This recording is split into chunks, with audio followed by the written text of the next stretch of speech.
There we are. Good morrow to you. How did y'all sleep? I gotta stretch 1 sec.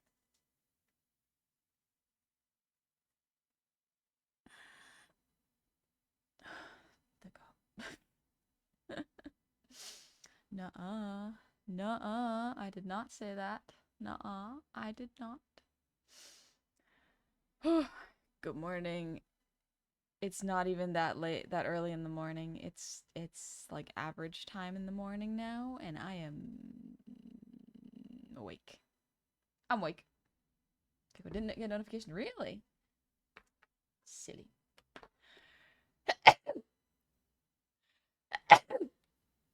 Oh, excuse me. Excuse me. It's morning. Oh, let me stretch. Oh, good bot. Thank you. Good bot. Does anyone know how to use a truth spell? Nuh-uh. Nuh-uh. Nay, nay. No one shall use those. I find it very interesting that, like, there are ethical times to lie. Like, legitimately, there are good reasons to lie. And people are like, no, there isn't. You gotta be honest all the time. It's like, no.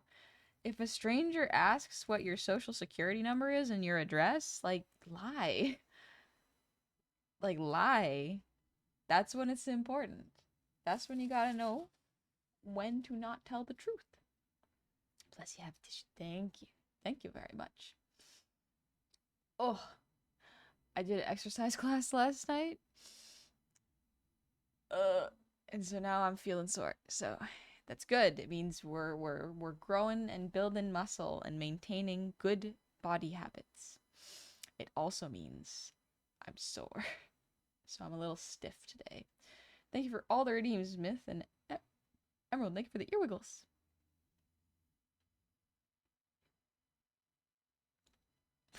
Anubis the Sweet Scene, thank you for the sub. Well, come on in. I hope you're having a good day. Here's our cup and clean angel. Sorry, honey. None. You're good, Banjo. Good morning. Kirby's air ride and honey's on a Saturday. Oh, Corby. Corby. New Kirby game. I apologize if I'm a little stuffy today. It seems it's the weather. I certainly hope I'm not getting sick right before the holidays. I will probably take a COVID test before I go see my family, just in case. Good morning, Kevin. I hope you're doing good. Let me take a little hydrate.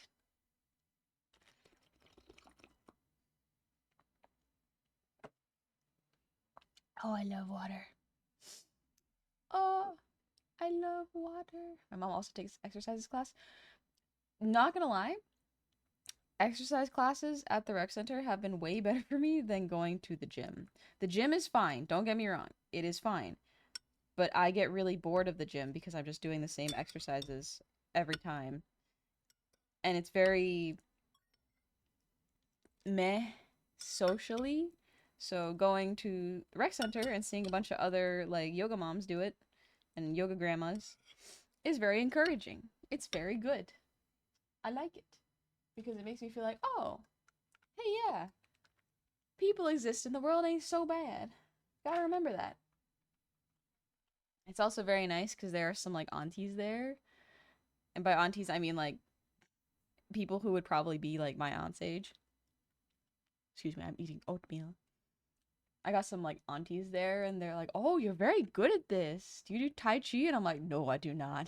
I do not, ma'am. I am impressed that I have given you that impression, but no, I have not. Oh, a little bit of Christmas lo-fi. Let me know if it's too loud for y'all. Good morning, Blood Asp. Water is nature's blood. I mean, water is water, right? Water is life. Oh, thank you for the breathe myth. The posture check. Oh. Hello, Jonathan. There's something going around. I caught it at the top of December instead of my brother's wife. I am doing my best to be careful. So if I feel any symptoms, I test myself. And if I am sick, I stay at home because I do not want to get anyone sick. Now is not the time. Never is really the time to get someone sick, as far as I'm aware. So we take it easy and chill. Steel Turtle, thank you for the 300 shinies. Thank you very, very much. I don't think I am sick, but I am stuffy this morning, which always makes me really paranoid of like, oh my gosh, I'm sick. Oh no. It's like, sometimes it is just the weather. Sometimes it's just the weather, honey. That's okay. Sometimes you don't sleep well. Sometimes it's the weather. Sometimes it's allergies or something. Could be a whole host of reasons. Promotion, thank you. I don't think I'm sick, but just to be safe, I'm not gonna go spread it around. And even if I go outside today, I'll be wearing a mask just in case.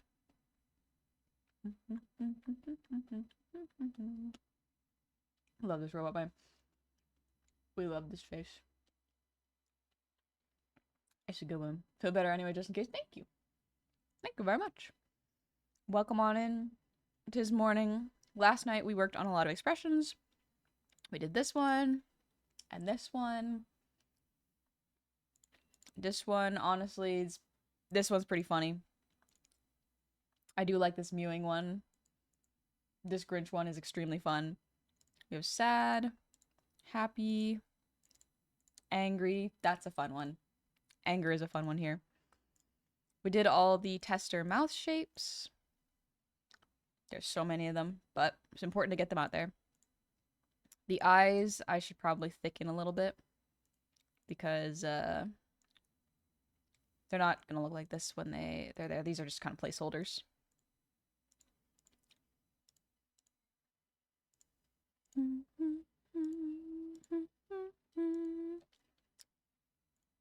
Good stuff.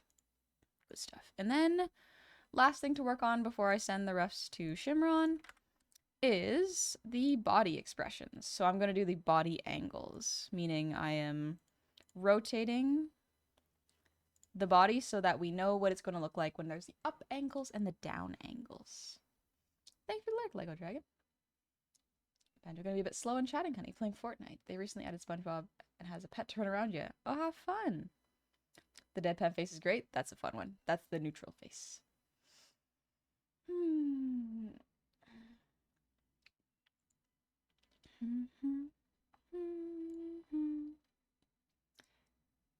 But yeah, today we're going to be doing that. And then afterwards, I'm thinking of doing some little doodles to cool down. Potentially animating this little guy. For those of you who have not seen it, I wanted to make this into a little animated emote, but I don't really like the cleanup version. Like you can see, this cleanup doesn't look as cute as the rough. So I'm going to try cleaning it up again by hand. We're going to do hand frame by frame animation, baby. We love this little guy. I need to make it fit inside the box. Right now it leaves the box a little bit, so I have to readjust. But that's okay. It'll be so small in Twitch chat, but like, it's cute. It's a cute little bee, so why not? The bee. Oh my gosh, so cute. Sorry, let me take a bite of my breakfast while I stare at it.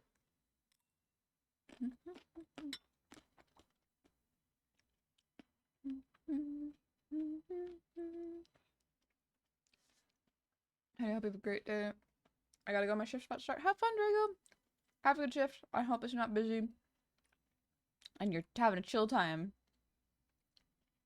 Dance Bee is pretty cute. But yeah, we'll work on that afterwards. For now, want to get some work done, and then we'll do the little bee afterwards.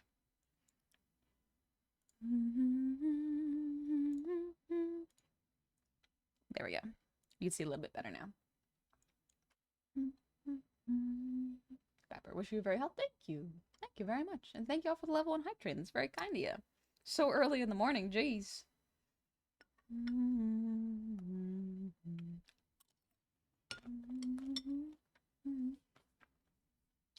Falling in love with sketchy line art. There's so much personality. Thank you.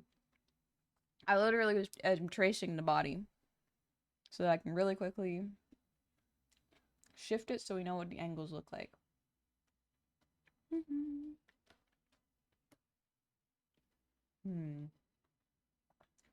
I'm trying to visualize it.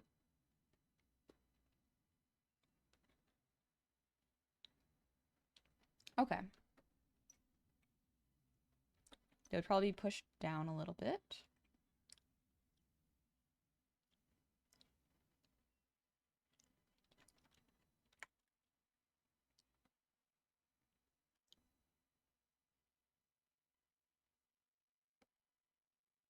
Let's do one side at a time, actually. This would probably help.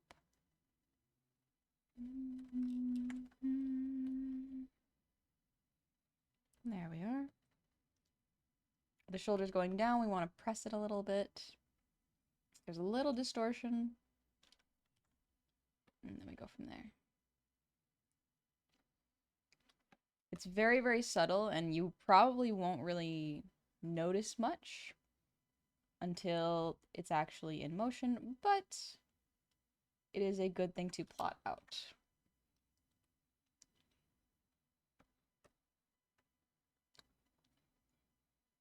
Nice thing about this robot is that it has human-esque proportions.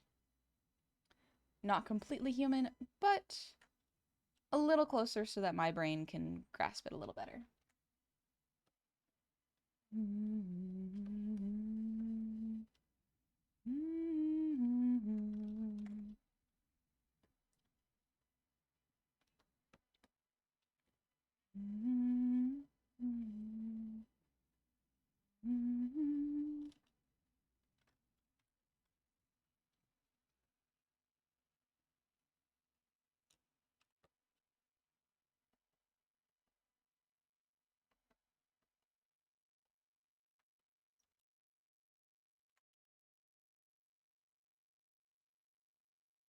I look a little more like this. Little subtle, but it's not a bad start. We'll start with subtle and see where it goes, and then we can push it more later. Foggy, thank you for the save.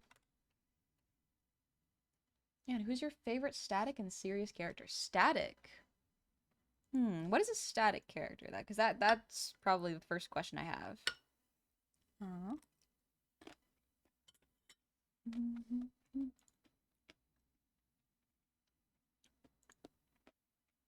What was the most difficult model for you to rig?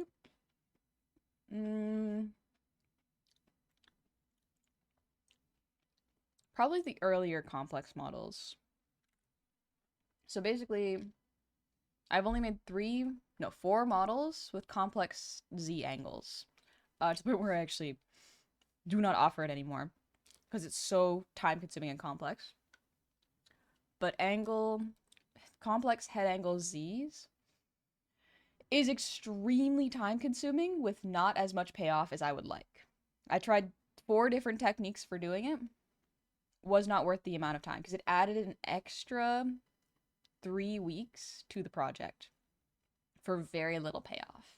So it's less of which model was the most difficult, but which feature was the most difficult is head angle Z. So would not recommend. Not because it doesn't look good, it looks great, but it's so subtle that you really don't notice it.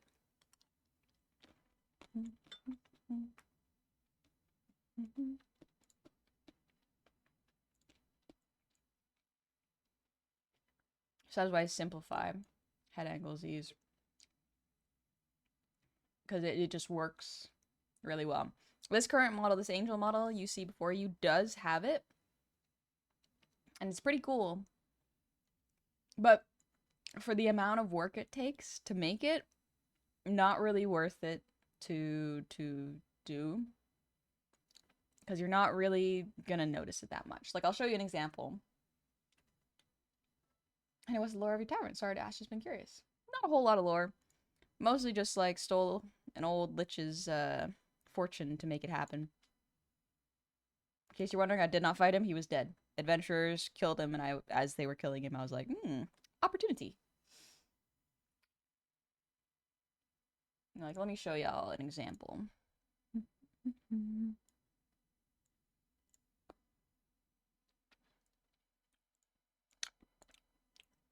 This model does not have complex Z head angles, and honestly, you barely notice. You can barely tell the difference.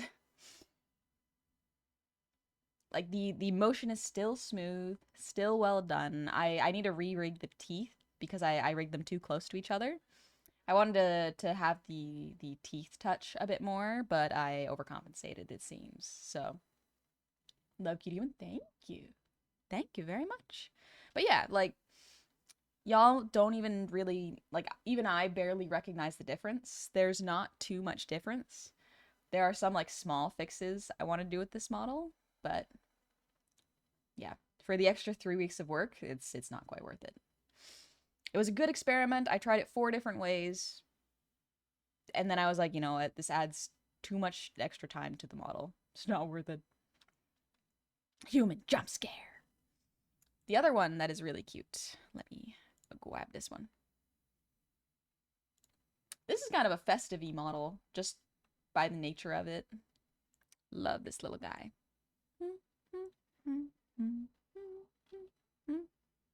But this is a chibi model. So something like this took me about this one took me like 2 weeks. This took me 2 weeks. And honestly, it's pretty cute. It's pretty adorable. That's why we got the little dancing bug in the other screen. It's you, honey. They're all cute. Thank you. Thank you very much. Whoop, excuse me.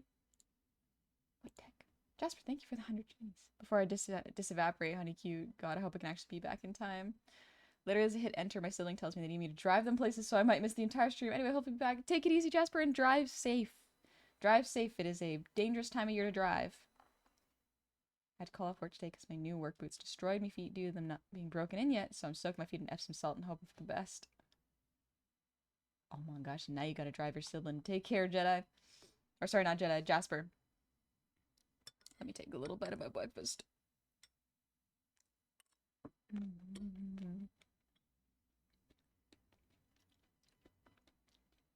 The urge. The dirge to pet the bee. The dirge. But yeah. We're doing a little bit of head angle and body angle estimation for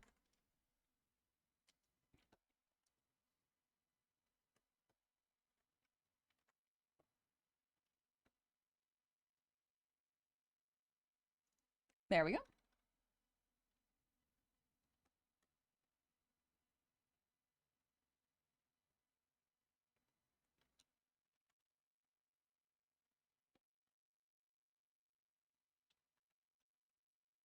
I think this can be even more exaggerated.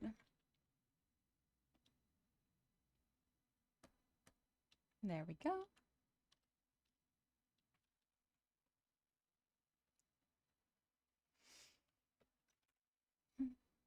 Cups. Wait, I alt tabbed it for like 20 minutes. What did I miss? Where's honey? Don't worry about it. Don't worry about it. There's just a little bee on your screen. Miss being able to make snack talk. The fact that every time I implement TTS it breaks is just like I don't know if it's worth it. The amount of times I have to fix TTS before stream is so much extra work. Also, y'all just used it for puns. Y'all just used it for puns.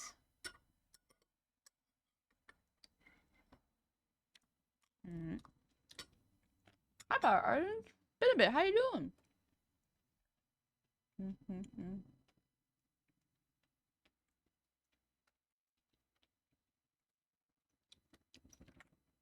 Carlton, thank you for the hydrate. So he owns a tavern bought by stolen gold. You're a sneaky goblin. Opportunistic, I should say.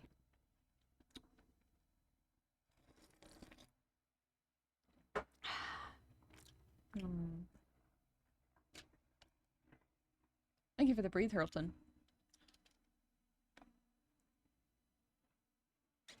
Wah. I think puns aren't worth it. Joke is totally up to you to spend your time. Thank you. The puns aren't bad, but it's definitely extremely annoying to have TTS break so often. No, I'd probably stretch down like this, actually.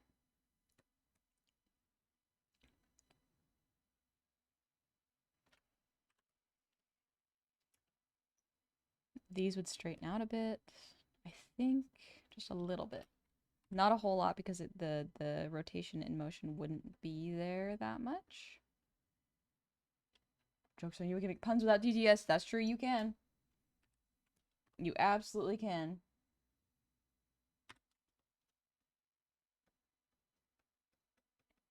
A little more curved at the ends here. Okay. I think I'm gonna manually stretch this up a little bit.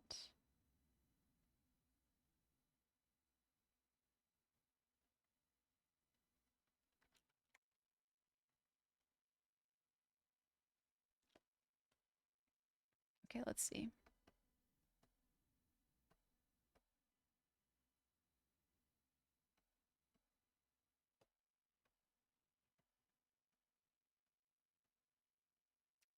I want to push this motion a little bit more. It's fine the way it is, but I want to have it a little more exaggerated. Because right now it's not really...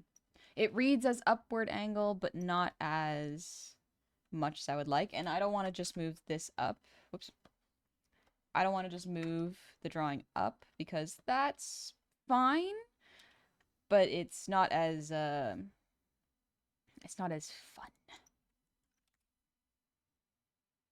Ah, a little stretch. Imagine this model piloting honey to do art like Ratatouille. Ratatouille. Ratatouille. Love this model. Makes me want to make a character like this. Feel free. I do not own this concept. I made myself a little where it is. A little Hollow Knight bee model. A little bumblebee. Because why not? I felt like it.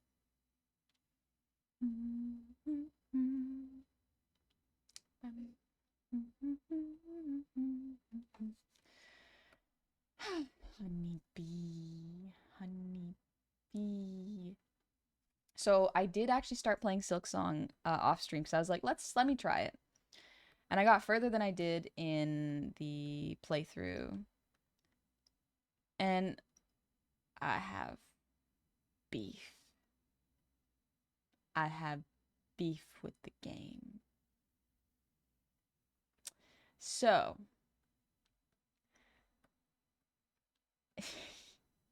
I am pretty okay at games. I don't think I'm like excellent at games. I'm okay at games. Thank you, JoJo's. And I have some complaints about Silksong's fundamental design. And y'all may not be ready to hear this. Beef? She got beef? Yeah. Yeah. So I do not think you should take 2 damage when you stun a boss and then run into it. I can understand 1, but 2? That's not even like super... It's not even like a super big complaint. It's just one where it's like, that is actually... You should not knock your opponent down and then still take damage from them equal to if they punched you. I know exactly what boss you're talking about too. Yeah. Yeah. Yeah, absolutely. Jasper, thank you for the 100 Chinese. Welcome back. I return and witness to how you be so beautiful. Thank you. So there's more complaints I have about Silksong. One of the other big complaints is some people are like, oh, the runbacks are so much easier than Hollow Knight. No. The runbacks are worse. They're not always worse. Sometimes they're fine. But Biletown. Just think about Biletown. Some are absolutely atrocious. Some of the other things, this is the one that made me quit the game. Like I full on was like, I can't do this anymore. And I hit Act 3.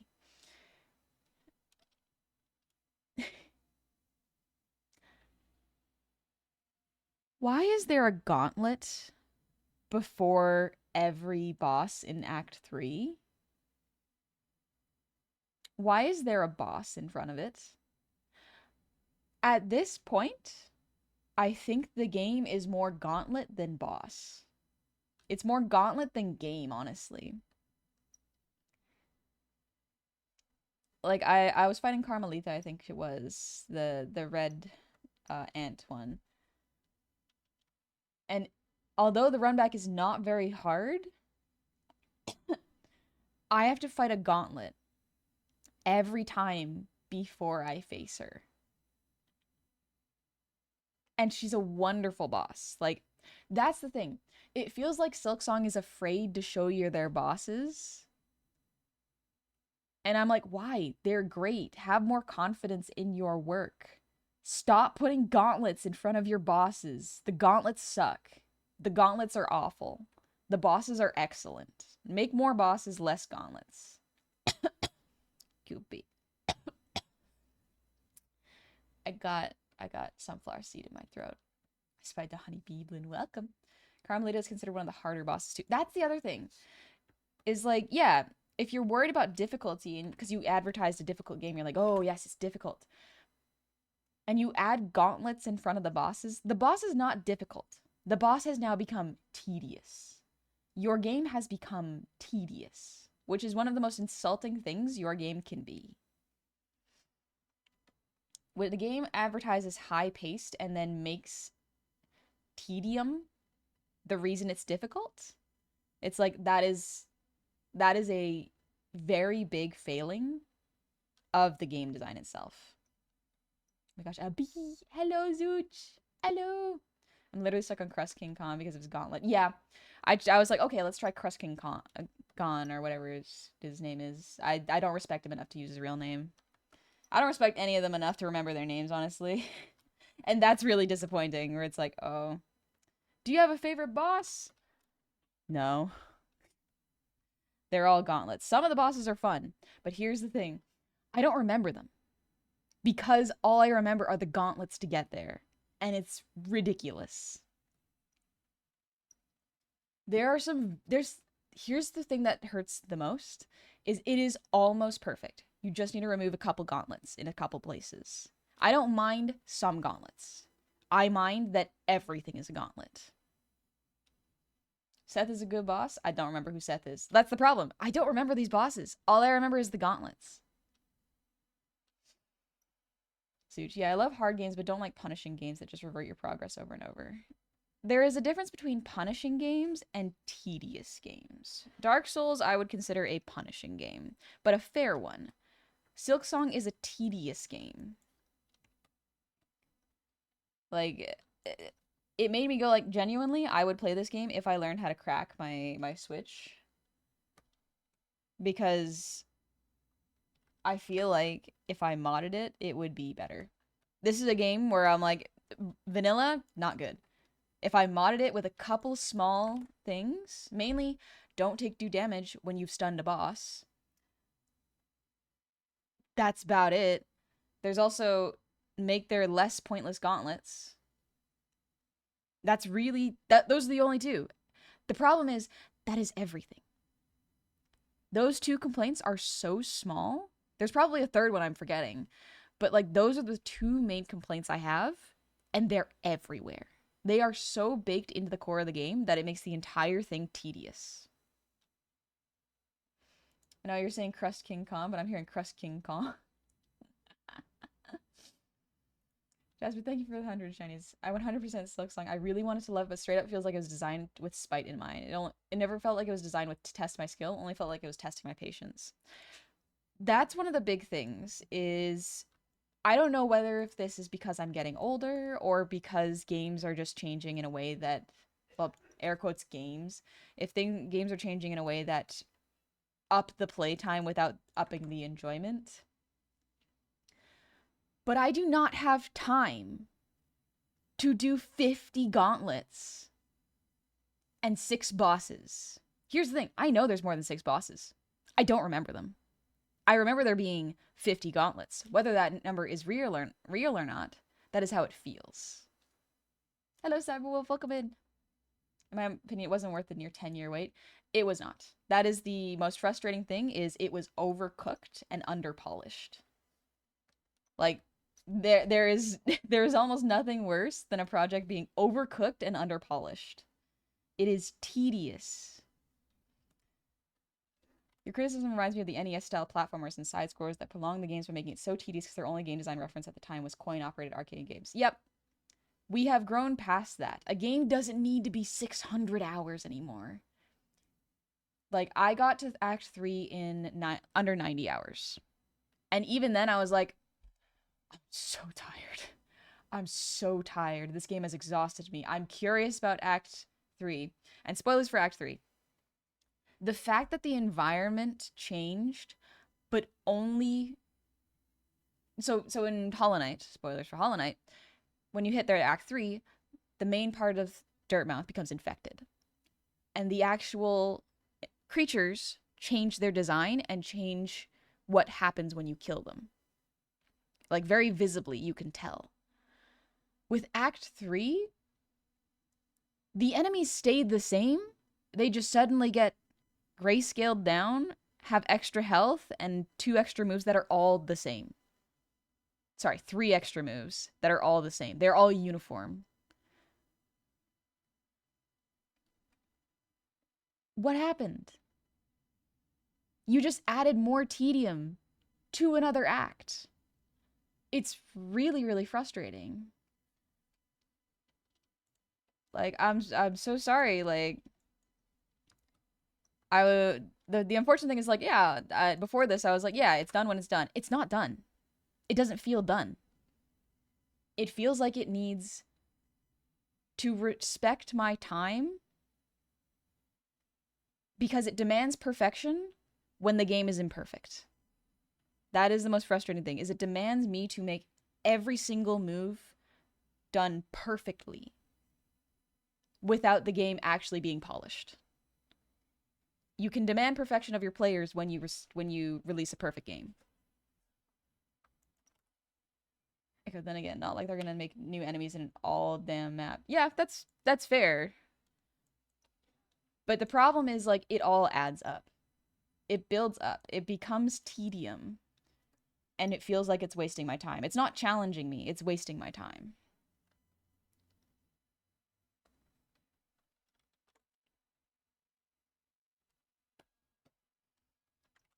If say they're adding free DLC, like, girl, if you wanted to add it in the game originally, why not put it in that 10-year develop time? That's the thing. I don't care about that free DLC. I care about making the game good. Like, now, granted, this is me not understanding enough about games and how to actually create them. So, keep that in mind. I'm still learning. You added a Steel and Soul version, which is basically like permadeath every time you die. Why not add a version that is, and this is one that will definitely ruffle some feathers, a Hollow Knight mode. Not the skill set, but an actual mode where if someone wants to play for the story, they can. Because otherwise, you have just created a tedious game while saying get good without understanding why get good does not apply to your game. Okay, gotta have to disagree on that. To me, all it's come through learning the pattern. The game is not perfect, sure, but it's not all game's fault. That's true. There is some points where it does feel fair. The problem is the parts that are not fair last forever, in my opinion. It is very, very tough. So no, thank you for the posture check. Am I getting to this duo boss fight before there were 3 huge enemies that are basically mini bosses? Yeah. Yeah. Yeah. Excuse me. Honestly, yeah, because the story is amazing, but all the points you said earlier make it a bit rough. The story is very good. Like, I am very curious about the story. That's why I persisted to Act 3. But I finished Act 2 and beat the boss there. And the game can end there if you don't complete the required steps. And the most frustrating thing is, after starting Act 3, I thought about it to myself and I was like, I should have ended it at Act 2. I should have just ended it there. Call it done. Unironically, I feel like the game would have been benefited massively from a second life, a la Sekiro. A second life might have been good, honestly. That would make a lot more sense. I think that would be a good thing to add, because with how it is designed now, it just feels like it's wasting my time, and life is short. I have better things to do. Gecko, when it's considered not fair, especially when is it considered not fair, especially in a game that's supposed to be difficult? There is a difference between difficult and fair, I think, where difficult is not if someone says, "Oh, I made the game more difficult," and they just added more mob characters and add-ons to fight, is that more difficult? Or is that just slowing the fight down so it takes longer and gives the illusion of difficulty? Because a more difficult fight, in my opinion, is not the boss doing more damage, it's the boss having more moves that you have to learn and predict. It's like someone giving you a math test and going, "Hey, I've made it more difficult." And instead of adding more complex questions, they have just added more questions and shortened the amount of time you have to complete the test. That's kind of how it feels. The game has been filled with extra questions that are not difficult or different or more complex. There's just more of them, and the timeline is shorter.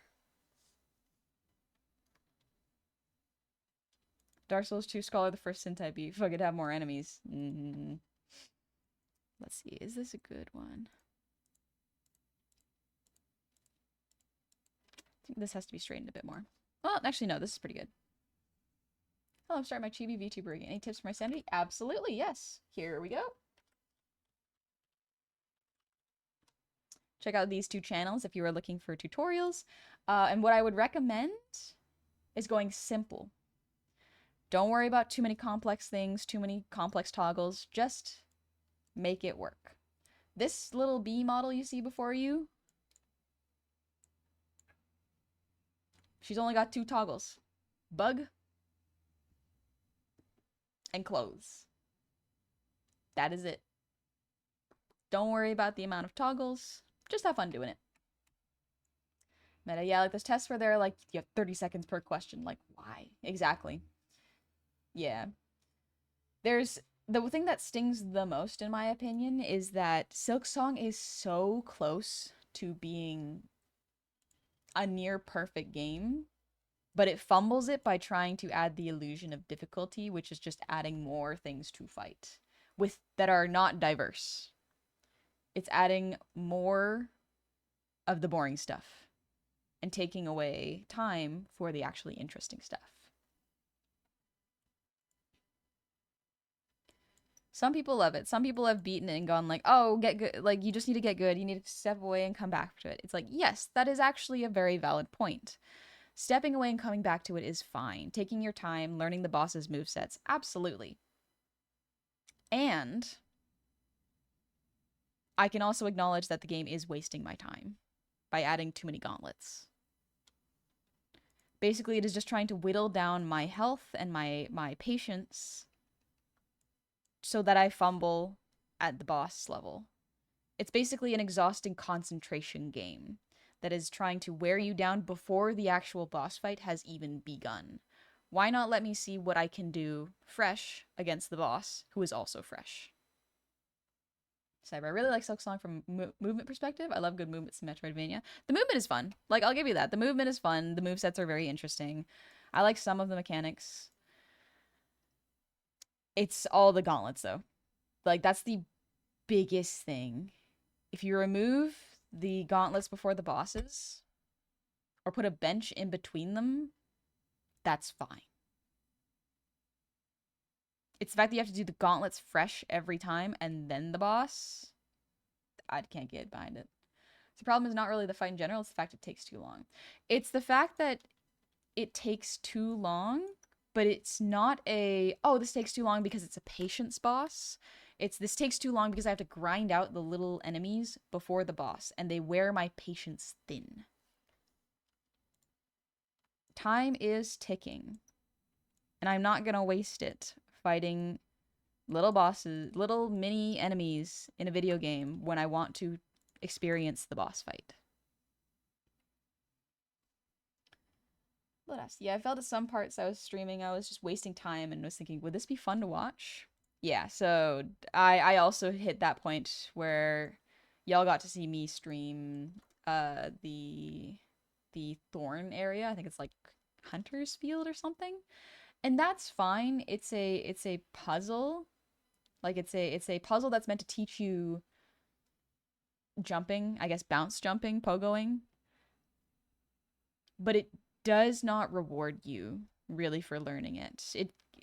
I explained it while I was streaming it, but it does feel like it is your parents screaming at you at 1 a.m. and going, "Why don't you understand this? Why don't you understand this?" And you're 4 and you're like, "I don't know.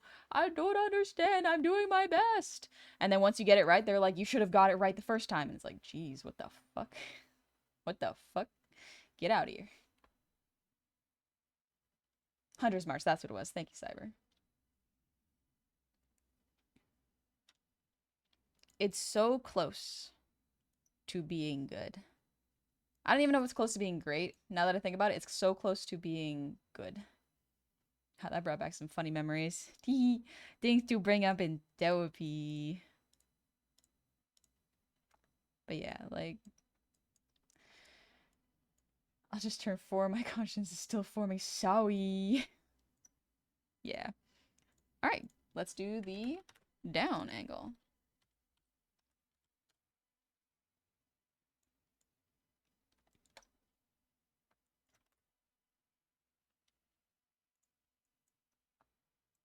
But yeah, so there's a thing with game studios and creators in general, like especially of like movies and stuff, is it's called like the sophomore slump. My hope is that this is just Silksong's sophomore slump, and that the next game they do, since it doesn't have to be Hollow Knight, will be better. Therapist told me she wouldn't be able to be my therapist anymore. Oh no! That's rough, buddy.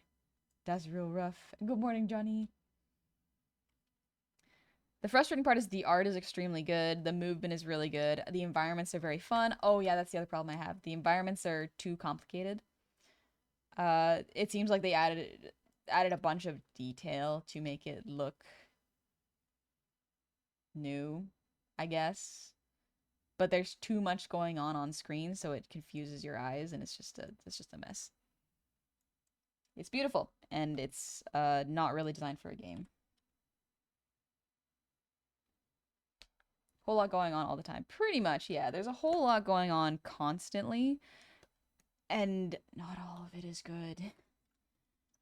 It's very pretty, but it's wallpaper pretty, not game pretty. It is meant to be a game, not a wallpaper.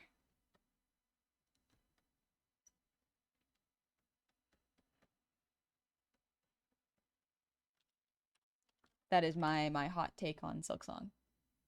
So is Team Cherry making something outside of the Hollow Knight universe? No idea. I hope they take a nice long break and consider what they want to do for a next game, if they want to even make a next game.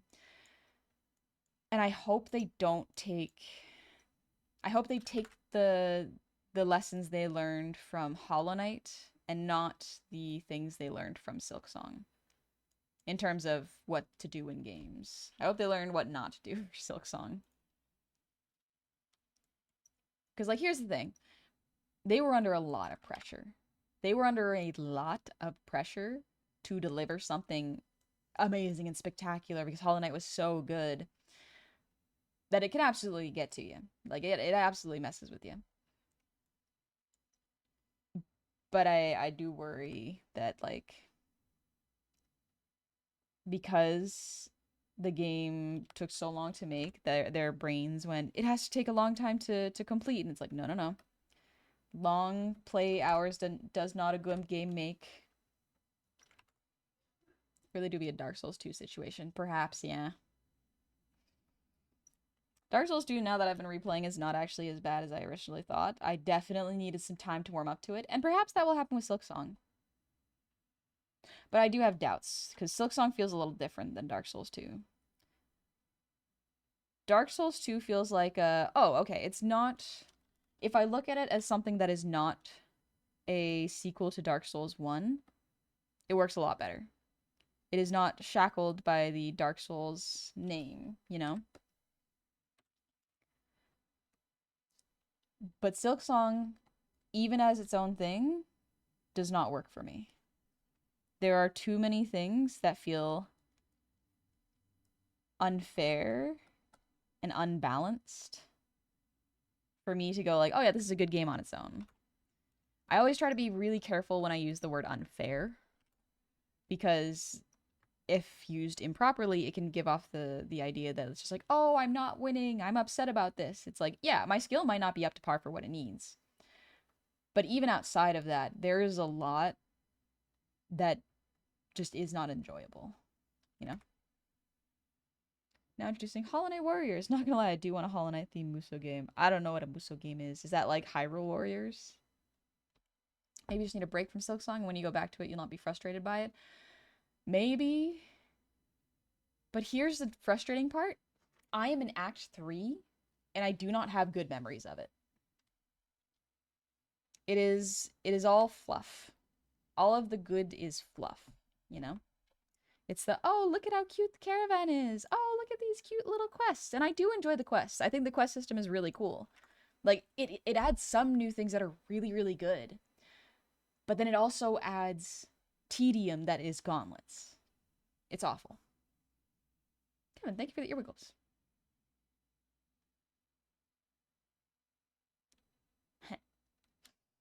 Also, Jasper, thank you for the 100 shinies. Hate to be the bearer of bad news, honey. Team Cherry said it took so long to finish Silksong because they were having fun. They say they didn't pay too much attention to player feedback the past 7 years. It shows. That is probably the worst part, is that it shows that they didn't listen to player feedback. There is a certain level of, yes, make the game you want to see in the world. So I cannot fault them for that. If they enjoyed that game and they really wanted to make it, that's fine. As a player, I can still have complaints, though.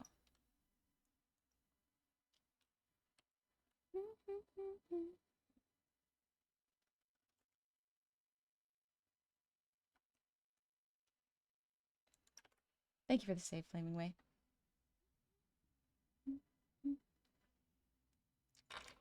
I was worried because, like, when Silksong was like, yeah, it's taking time, and I'm like, okay, take the time you need. I was a little bit worried where I was like, I hope that this isn't going to be overcooked. Cosmic. The only good memory from Act 3 so far was boss music for Carmelita. That was about it. The rest kind of just not fun. It'd be nice if I could hear the boss music of Carmelita. I keep getting too angry about the gauntlets before I even get to Carmelita to really pay attention to all the nice things. Take the time you need, but it is possible to take too much time. It is very frustrating. Because, like, Hollow Knight was extremely good, and Silksong is so close to being good. It's unfortunate. I'm, however, super excited for the DLC of Silksong. It's one of my favorite games. Absolutely fair. If you enjoyed the game, there is nothing wrong with that. You know, some people really do like the game. For me, I have a lot of complaints, but it might actually be a case of the first game is something I liked. The second game is not for me. You know? Cosmic. And even then, I still got mad at the boss fight and stopped enjoying the music because she kept mopping the floor with my corpse. I don't mind if a boss mops the floor with my corpse. What I mind is doing a gauntlet to get to the boss, and then the boss mopping the floor with my corpse, because then I'm like, that feels like I've just been worn down for a boss fight, and it's every boss fight. If it's only one, like, I can forgive the Wrath of Khan or whatever his name is. Like, once again, I don't remember because I don't care about him. I can forgive that long boss gauntlet if there were not gauntlets before every other boss as well. Like, there is a gauntlet before nearly every boss, and even if there isn't, it feels like there is. That's the frustrating part.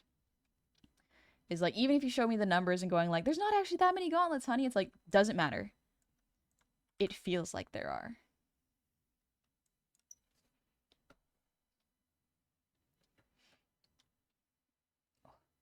It doesn't exactly help when almost everything gauntlet and otherwise deals 2 massive damage or more. Yeah. It doesn't really matter. Like that's the whole thing is just like at the end it feels like what you do doesn't matter.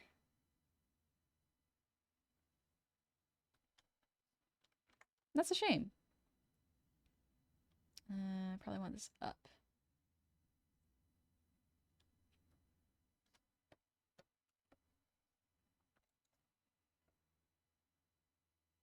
Because, like, I liked Hollow Knight so much, I bought it, I think, twice, and I'm considering buying it a third time.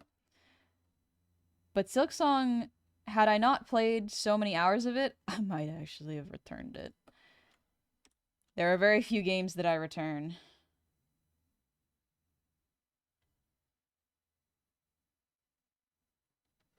But at least it was only 20 bucks. If there were like a AAA, if it was AAA game priced, I would be quite upset. So, thank you for making it only 20 bucks. I appreciate that. Gauntlet style gameplay is why I haven't really enjoyed Night Rain, especially when I want to experience the bosses. Yeah, that's one of the reasons I don't really want to play Night Rain. Night Rain seems like it's fun if you have the homies, but I am not really into a lot of multiplayer games. I like games that I can enjoy solo. Because as an adult, you get older and sometimes your friends just cannot make hangouts for whatever reason, whether it be work, family, so on and so forth. Solo player games are where it is at if you want to play a video game in your spare time and cannot coordinate with the homies. Otherwise, I just play Minecraft and Vintage Story with some homies. And it's fun. We enjoy ourselves.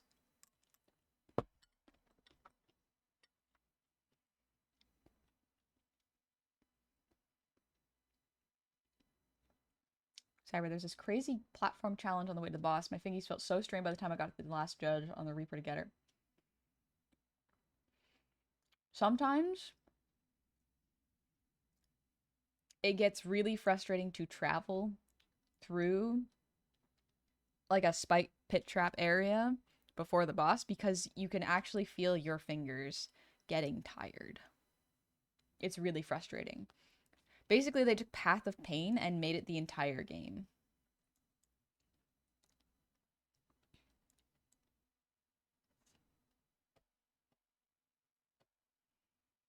Feel that. We basically reserve multiplayer games for like birthdays or special occasions. Yeah. Perhaps I am getting old. Perhaps that's it. Where it's just like, oh, I don't have the patience for grinding away in a game for 600 hours anymore because life is short and I want to spend the time wisely. And for me, no, that's too much. For me, wisely is doing art. I love expressing myself. I like to play a video game for maybe a couple hours, maybe 2 days a week. But it doesn't do the same thing for me as doing art. That's why I can't really watch YouTube videos all that much. Like, not only has the internet become a less fun place in terms of like content because of everything is an ad and everything is trying to grab your attention and be clickbait, but I find that creating things brings me way more joy than consuming and watching things. Both are important. I do love watching a good movie. But my default is to make something. You know? I love making things.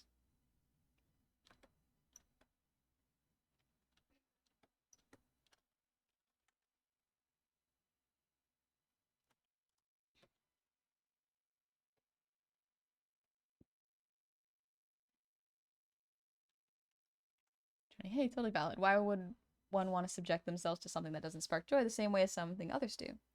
What that looks like is different to everyone. Completely fine. Absolutely. That's why I'm very cautious and careful to say like, yeah, this is for me. Other people really enjoy playing video games and you know, doing that for their hobby. And that's okay. There's nothing wrong with that. I think that's great. You found something that you really enjoy. I just don't have the same attention span as y'all, you know? We all have different abilities. and different things we like doing. Fine as a creator, not a consumer. That's okay. Yeah. That's why I love your stream so much. It's so nice to be able to just come in and have a seat and let myself unwind while watching you do art stuff. Thank you. People unwind doing a lot of different things. Some people unwind by watching something calm. Some people unwind by watching things that are way more intense. Like sometimes I'll unwind by watching a horror movie. It's fun. Sometimes I'll unwind by watching a movie that I've already watched. Like I love watching Princess Bride. And I love watching Ghibli movies and Pride and Prejudice. This is pretty good. I think I need to move it down a little bit more. There's a lot of things that I enjoy. My brain has just a very, very strong sense of wanting to create. And that's okay.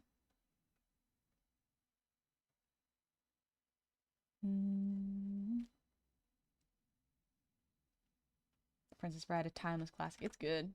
I fall asleep to horror. It's one of my comforts. Horror movies, especially, there's a certain genre that's really comfy. Like, Fear Street is good. Coraline is like comfy kid horror. What else? The Village is a fun one. I just watched The Village recently. It's good. What else is there? I guess Signs? Not Signs. Sixth Sense. That was pretty good. Can't believe Honey_Goblin is judging how we spend our time so harshly and violently. Mafifis. Admiral, I wish I had a passion for art like you do. I think it's something that I trained my brain to do. So it happened recently where I went to a talk about introduction on how to make video games. And I was like, oh, yippee, let me go take notes. I went in. It was the most boring presentation and least informative presentation I've been in a long time. And so I just started to draw. I got so bored that I started to draw. The presenters were very bad at presenting. They read off the slides and really did nothing else. And all I got was a sheet of paper afterwards that said exactly what they said during the presentation. And I was like, I could have just taken this and gone. I could have just taken this and left. Very unfortunate. But like, while I did that, I started drawing the people in the class. And like, that was fun. That's basically how a lot of my art skills grew, is that I practiced drawing when I was bored. It was a thing I did because I was not able to entertain myself or not able to be entertained by the lesson. And if I wasn't doing something, I would fall asleep. And so drawing maybe. Birdham, thank you for the hydrate.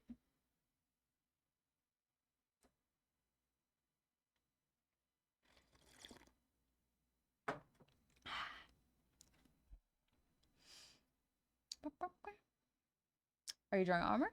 I am drawing Shimron's VTuber model. Right now I am just doing, or not drawing the VTuber model, I'm doing the roughs. I'm plotting the course of how the model will move. This doesn't feel quite extreme enough. This feels fine. You know, maybe the shoulders need to be higher. But basically I am planning how it will move before I actually start rigging it. This way I can show the client what it'll look like before I do it, and then we get stuck in one way of doing it.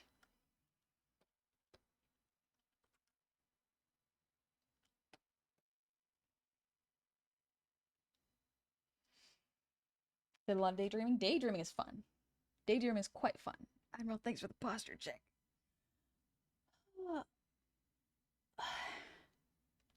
Something good. Sounds like it stole my time as well as yours. Jedi, well, I'd love to stay. I'm gonna get some lunch and do some Christmas shopping. Have fun arting. Take it easy, Jedi.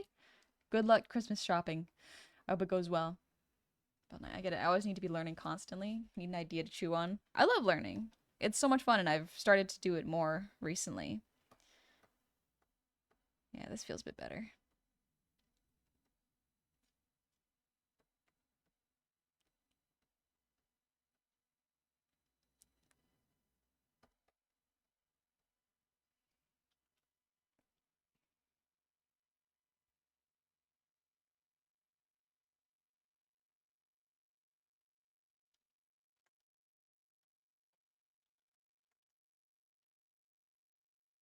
Maybe a little lower.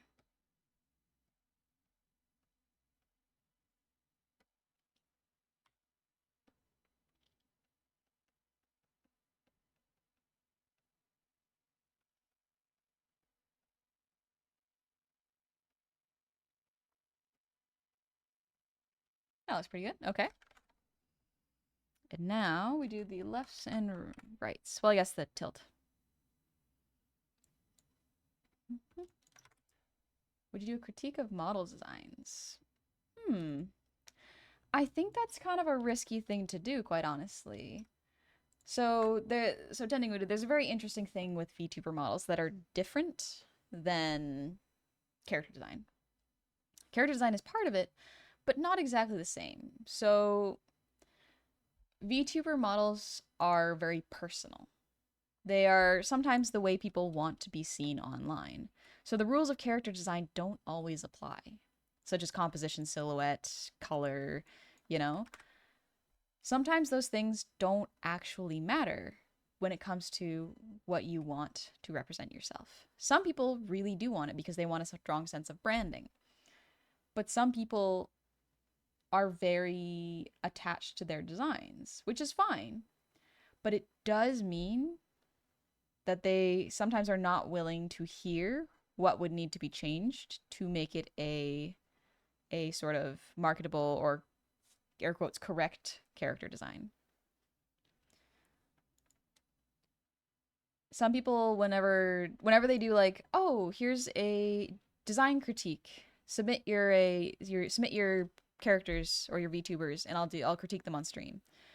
Some people just want to hear how nice their design is, how good their design is. And some of them will be good and I won't have any notes for it. But then some people will want praise and reject the critique you give them. You'll go, hey, yeah, these colors are a little too close together. They're a little too similar. It blurs the color of the eye. It makes it really hard to focus on the design and focus on the face. And then they'll go, well, but it's meant to be like that because of my backstory. And it's like, well, then what I have to say doesn't really matter. That's kind of the thing, is VTubers are so personal and some people have reasons behind their design choices, whether they air quotes work or don't. So doing a design critique like that is very risky because some people think they want critique, but really just want praise. And that is okay. There's nothing wrong with wanting praise. But don't submit your designs to a critique expecting to be glazed, you know? Those eyes that suck your soul out. Just make hard eye contact. Meta, thank you for the breather, Deem. What? Don't get glazed like a donut. Nothing wrong with glazing yourself and getting glazed. Nothing wrong with that. But there is a time and a place for both. There is definitely a time to do glazing, to glaze your friends, you know? But there is also time for critique, and you have to understand which space is what you want. Just doing contrapost right now.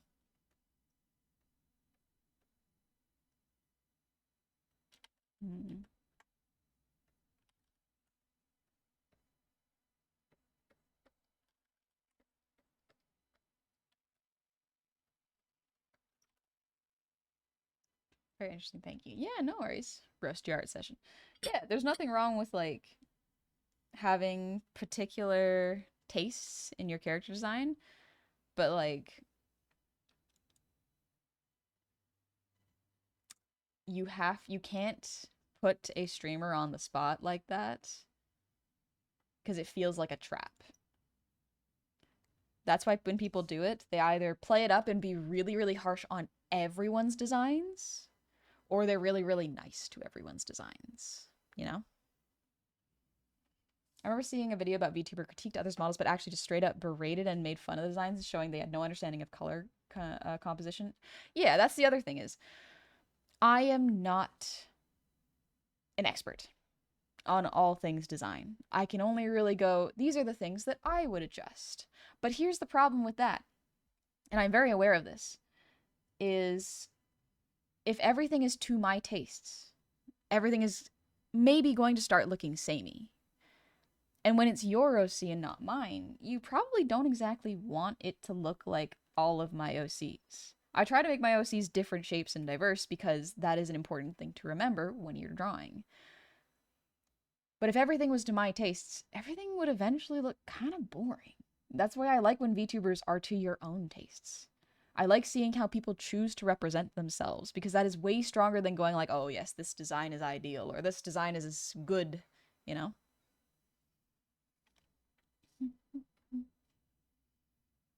Composition and whatnot, it did hit me. It entered that last comment I was done. No worries, Blood Asp. You're good. I'm gonna take a little bite of my oatmeal.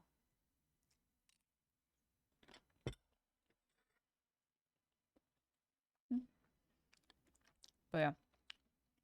I always gotta be wary of people going, oh yeah, let me share your designs. For a lot of reasons.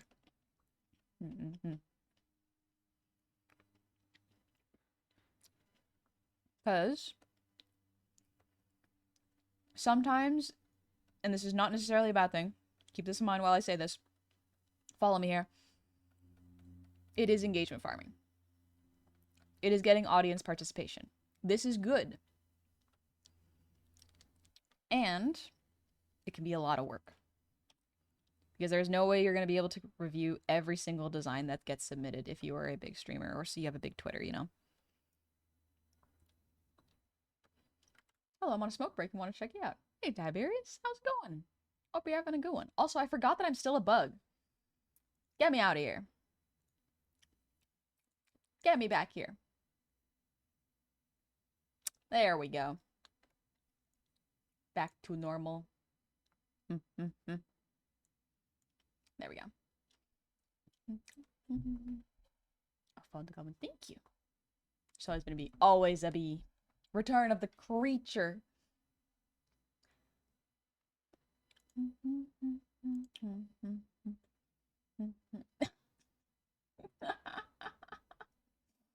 Why would you do that, Jasper? Why? Bring back the bug. No. You've had enough bug time. You get the green lady. You get the green woman again. She's back.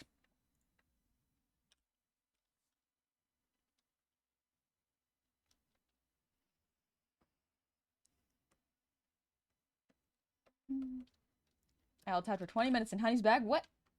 It just happens. I like to change it. Tiberius doing good. Kitchen smoky because the vent engine is out. Eyes are watery. No! That's rough, bud. I hope they fix the vent because, yeah, you gotta be breathing clean air when you're working in a kitchen. It's really important.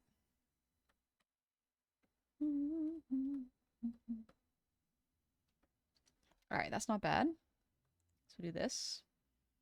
Then we'll grab the tilt.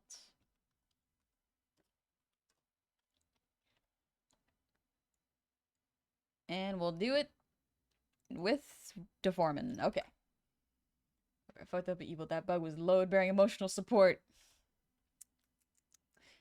Sorry, I took away your emotional support bug. Sorry. What you gonna do? She's in the void now.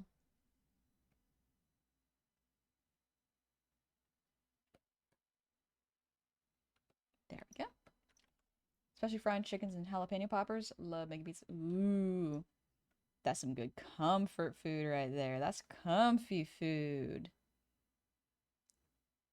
But yeah, hopefully you can breathe soon. That's kind of important.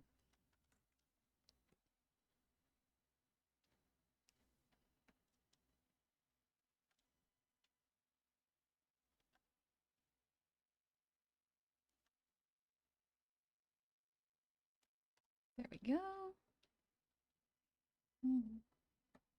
No, she's 10% less fluffy. The fluff. Where did it go? I will put the wing back though. There we go. Let's move my stream deck. There we go. 2 more work days in Christmas time. Yippee. Yippee. I gotta get my mom a Christmas present. My mom's extremely hard to shop for. We're adults now, so it's like, how do you buy stuff for adults? And the thing that I found the most useful is like, oh, Little treats and events. Just hang out together.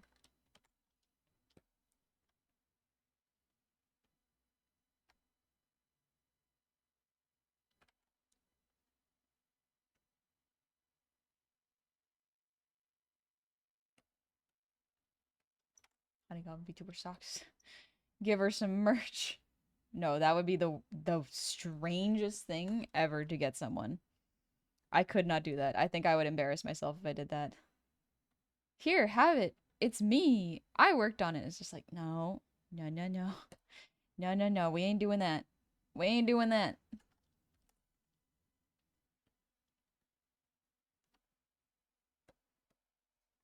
Okay, there we go.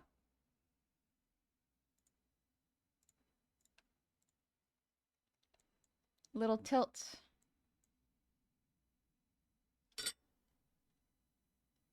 A little bit lower.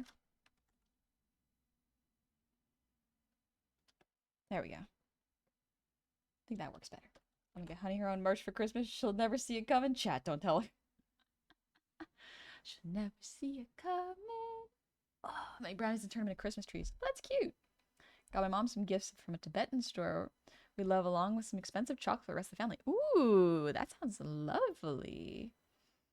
Jasper, who ratted me out? Who did this? Who is that dog in the mirror? What does he want?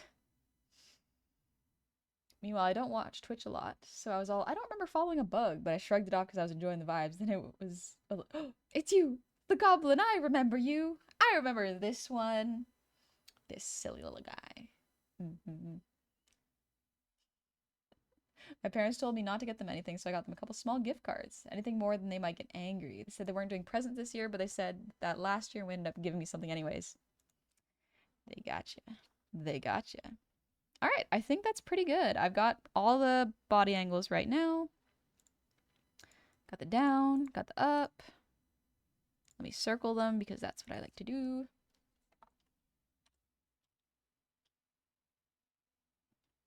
Oh, you know what? I didn't do the side angles. Whoopsies. Time to do that. Alrighty. We're not done yet.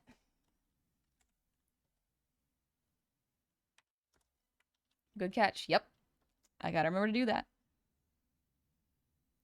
So let's rough it out, actually. Let me do a little bit of a rough, and then we'll go from there. ¿Por qué? Why do I do X angles? So X angles is left and right. Y is up and down, and Z is forward and back, towards and away from the camera. Oh, my brain is thinking about Minecraft. I'm gonna make some rye bread after stream, and I'm gonna make some German food. I don't know what it's called, but I'm thinking about making a German casserole. I got a German recipe book from the library, and I was like, oh, yummy, yummy, yum. I'm gonna give it a shot. Let's go. Oh. Hi, Majestic Graham. Welcome in.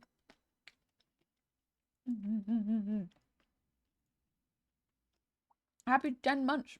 Hope you're doing well. Dude, I bet your kitchen constantly smells awesome all the time. Not always. I would like for it to smell a little bit more like onions. Because onions are so delicious. So this would be the 3/4. Let's actually turn on the 3/4 face.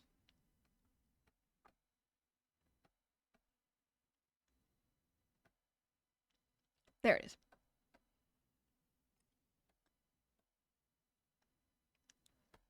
There we go. You can see it now. Perfect.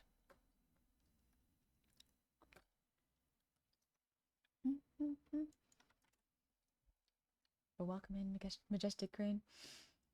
Tending voodoo. You get me so hungry. Get some food in you. It means you're hungry. Gotta go back to the smoke and grind later. Data keys, Tiberius. I hope you can breathe in your work.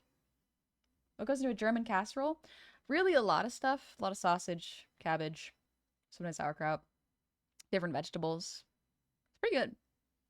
Honestly, big agree. Not a whole lot of beets that onion smell. The onions smell so good. If you want your house to smell really good, turn on the oven, probably 350 to 450, something like that, and just bake an onion. Just wash the onion, bake it. It'll make everything smell delicious. So yeah, I bought my mom some artisan butter from a store she likes, but they had pretty high minimum order value. I asked friends, is it okay to buy the parents 4 pounds of butter, or is that too Cold War coded? Well, I'm glad that you got something for your parents that they'll probably like. That's very kind of you.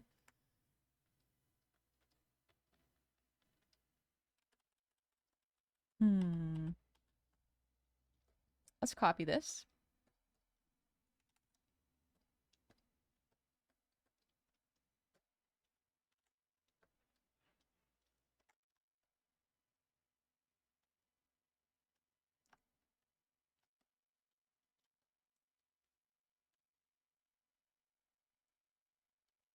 There we go.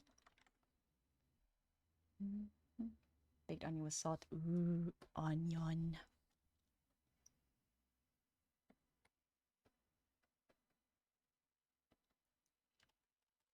I'm just gonna estimate this for now. Kind of guessing this and working it out with my brain.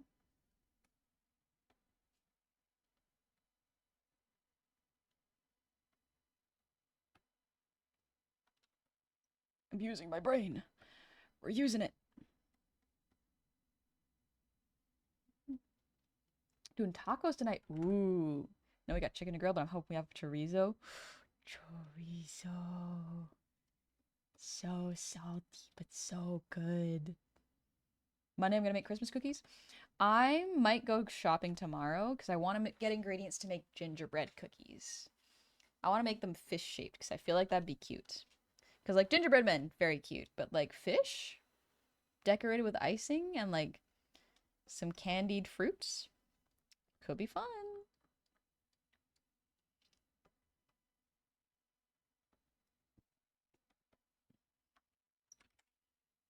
It could be neat. It could be fun. Who knows?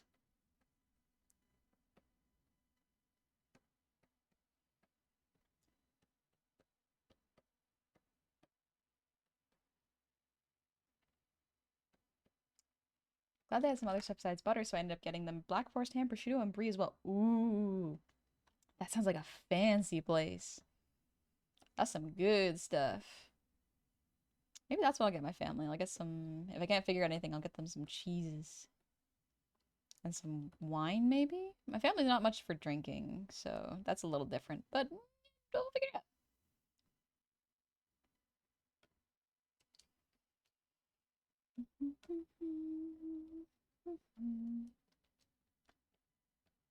Covered dark chocolate strawberries. Ooh, that sounds good.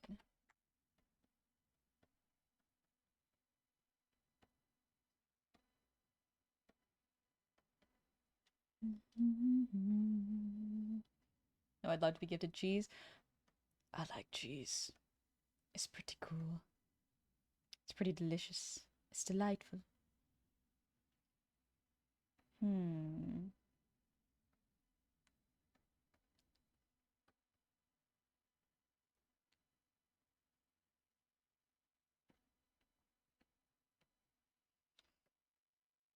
Trying to work out how this would look from this angle.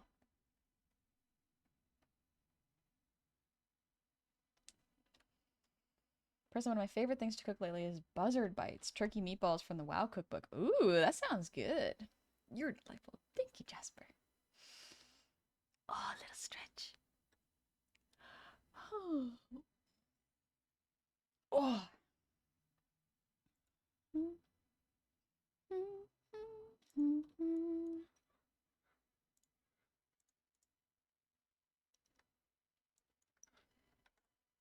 No, I just sort of started, but seeing as I've finished the headlines, I'm gonna take a break, pop down to the corner store, and get tortillas and snacks. The yummy making it hard to focus. Yeah, get some food for you. If you're hungry, that means you gotta eat. It's important. Okay, this is not bad for a rough. Let's do a little clean.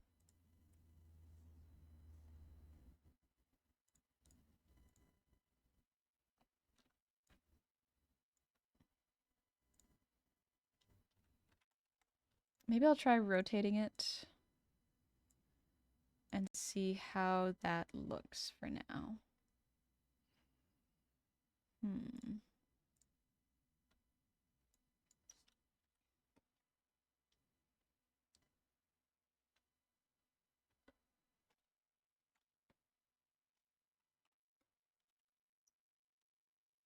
We're kind of just working on this.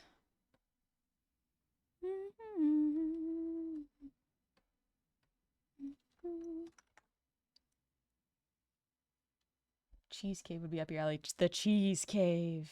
Yes, I know of the Cheese Cave. Always down to play on the Great Cheese Cave Heist of 26. There's a lot of cheese in there. There's a whole lot of cheese in there.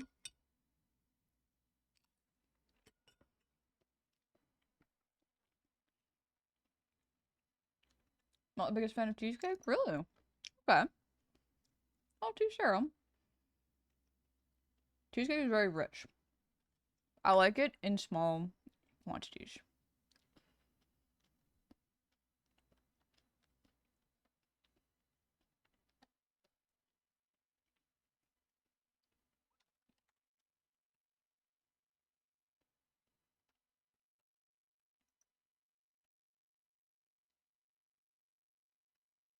We're just going to estimate this best we can. And then I'll draw over to make it cleaner in a second.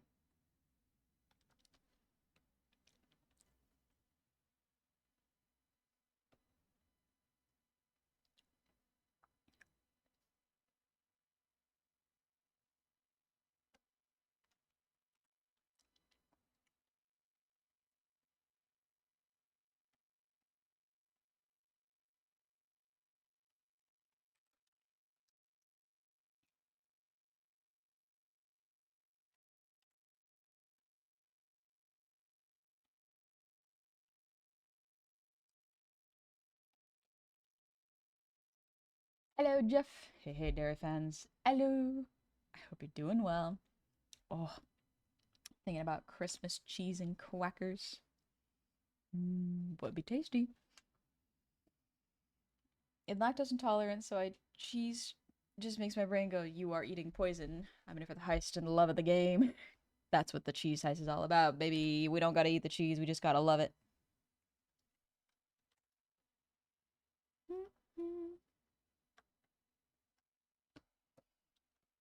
Alright, we're getting somewhere,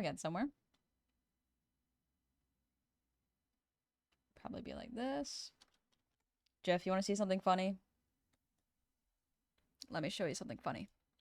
Because I think you deserve it. You deserve a little laugh.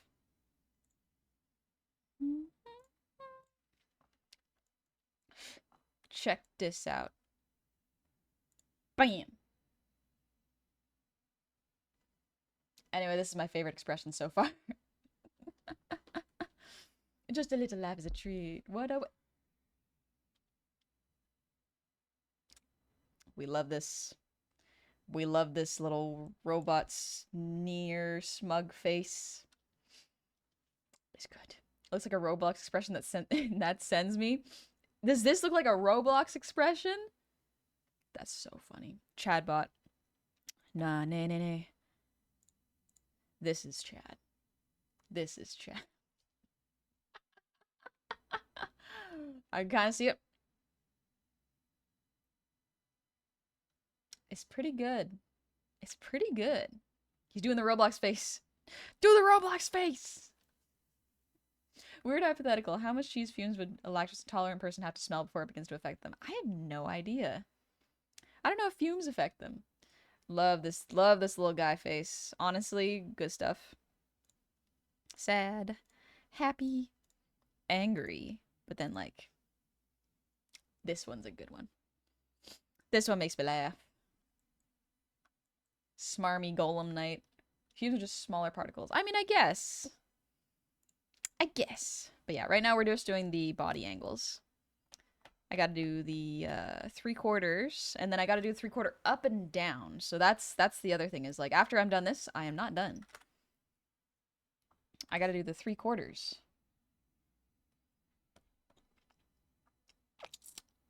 You ain't seen nothing yet because I haven't drawn it.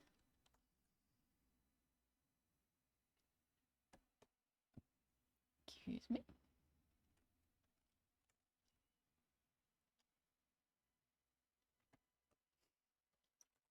Love baking bread. It smells so good. It's so much fun. I have rye rising right now, and I'm going to preheat the oven after stream and then bake it and have some German food. Yarn Goblin, thank you for the ear wiggles. Welcome in.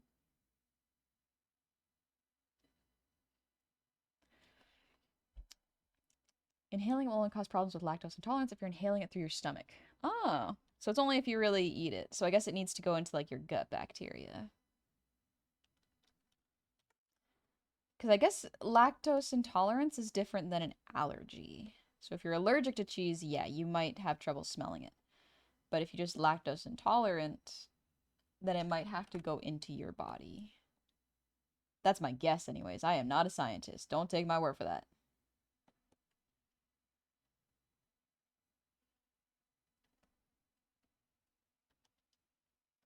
Yeah, intolerance is not an allergy. Yeah, they can have both, absolutely, but they are not the same thing.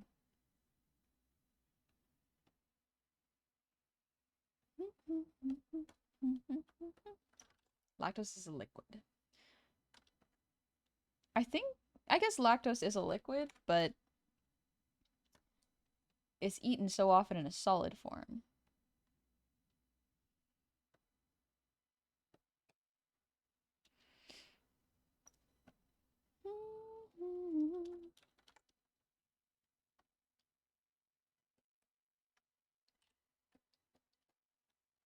All right, this is okay for a rough. I'm going to clean it up before I can call this angle done, and then I have to do the Y and X angles compatibility with it. So we got some work to do. Real quick, I'm gonna go blow my nose. You sound like someone who makes amazing banana bread. Thank you. I make pretty okay banana bread. Like I make fine banana bread. I don't think it's particularly amazing, but maybe. It's been a while. One sec, I'm gonna blow my nose. I gotta blow my nose. Where did I put the tissue box? Oh, jeez.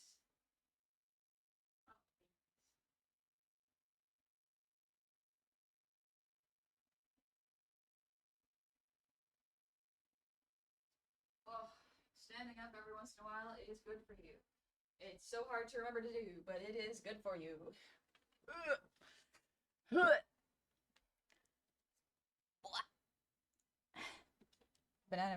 Bad banana bread is still pretty okay. Yeah, it's not bad. Bad banana bread's still fine. Here we are. What? What? What?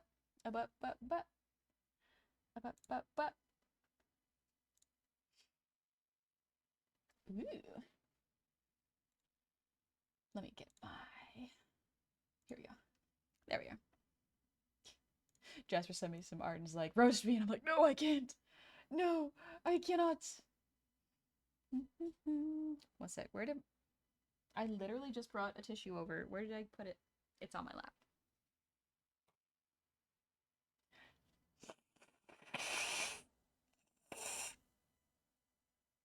Excuse me. Roast me. Hey, how could I? I don't know. I don't want to be mean. I don't want to be mean. Love bear. Popping down to the corner store. Wish me luck. Less the ravenous squirrels gnaw my bones. Good luck. I back up my nose. Oh, there we go.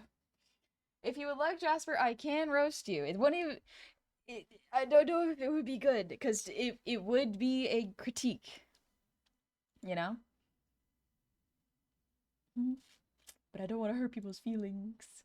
Johnny, thank you for the posture check. Do it. Okay. Okay. Copy image. So, let me give an example of what a design critique would look like. Thank you, Jasper. Hurt me, mommy. Excuse me. What? What? What? Okay, sure. Be mean, honey. Okay. Blue Jay, thank you for the sub with Prime. Welcome on in. Let me show y'all what a design critique looks like. So, this is the design submitted by Plugbear. All right. Neat. Okay. Made me regret getting out of bed. I don't want to. Oh, but Johnny, thank you for the posture check and hydrate and the save. Let me do that. Little prep before I do it. It's not even an art roast, but I'll call it an art roast so that my brain can adjust. Okay, so standing 5 foot tall and crooked with turquoise skin. This person has a plain feel about them. They have stern hazel eyes with mid-back length. Curly blue hair is usually braided. They usually wear old, fabulous clothes that are form-fitting. I did this 3 years ago and barely remembered it was a thing until this stream.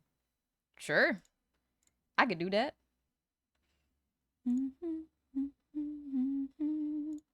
So, let's see. This design is not awful. A lot of the focus is on the face, so well done there.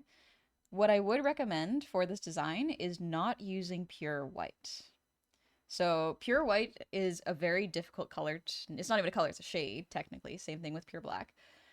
Very difficult to work with because wherever you put it, the contrast, the highest point of contrast will be there. So if you grayscale this into black and white, the highest point of contrast right now is the eyes. So that is good, the eyes and the teeth. But the gloves take up the most visual space. Your eyes are drawn to them because they are so drastic. And that is because they are right next to the black of the shirt, which is not pure black, which is good. It's like a toned down black. In terms of the design here, I think this design is fine. What I might recommend is making this little gem a little larger and more apparent, because right now it's a little hidden, and so it adds a little business without, you kind of have to squint at it. You don't usually want your audience to squint at a design aspect. You want it to be a little more apparent. So what I would recommend for this is, so first off, you're using very, very saturated colors. That's fine to use very saturated colors, but if you look here on the color wheel, it is like the most saturated. What I would recommend is instead of this color, using a little bit darker and less saturated of a color, because when you do that, you can have multiple colors in there. So if this is the hair base color, you can have the hair highlight color be like this. This can be the hair highlight, and then the low light can be a little more saturated and dark like this. That way you have color variety. If you wanted to, you could also still make it really, really bright ultramarine, but you would still have the difference in highlight and low lights. Color's kind of fake, you can kind of do whatever you want with it, but there are some compositions that work really well together. That's what the color wheel is for. It's kind of give you a jump start. You don't have to use it all the time. Actually breaking it and learning how to break it is really important, because following the color wheel every single time is not exactly the best way to learn. Not everything in nature and in life is following the color wheel. It was art practice. I never actually finished. There was a lot of refinement I wanted to do, in particular in the face. Makes sense. So that is the thing with art critiques, is I don't critique the art skill here, because that's not gonna help people that much. I can give recommendations on what to work with, because the anatomy is pretty good. What I would recommend is if this person is 5 feet tall, this person right now looks like they are 7 to 8 feet tall, and the illusion of that can be emphasized if you make the proportions a little different. So the reason this person looks so tall is because of how many heads tall they are. So look at how big the head is here.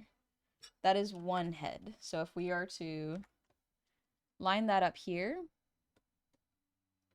let me grab this, Control C, Control V.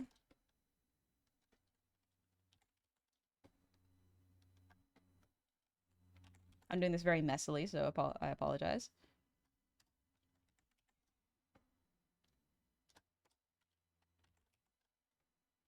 They're about 6 to 7 heads tall. If I scooch this down a little bit. And then grab this. Delete this one. That way I can move all of them much easier. Yeah, they're a little over 7 of their own heads tall. 67. So I think I was going to try adding darker colors throughout the main super saturated blue. Just experiment with the shading. I don't remember any thought process other than I needed more work done. Yeah, makes sense. If you want to make someone seem shorter, merge those layers. You probably want them to be less heads tall. So I would say Because 5 foot is kind of short. 5 feet tall is not super, super tall. It's a little less,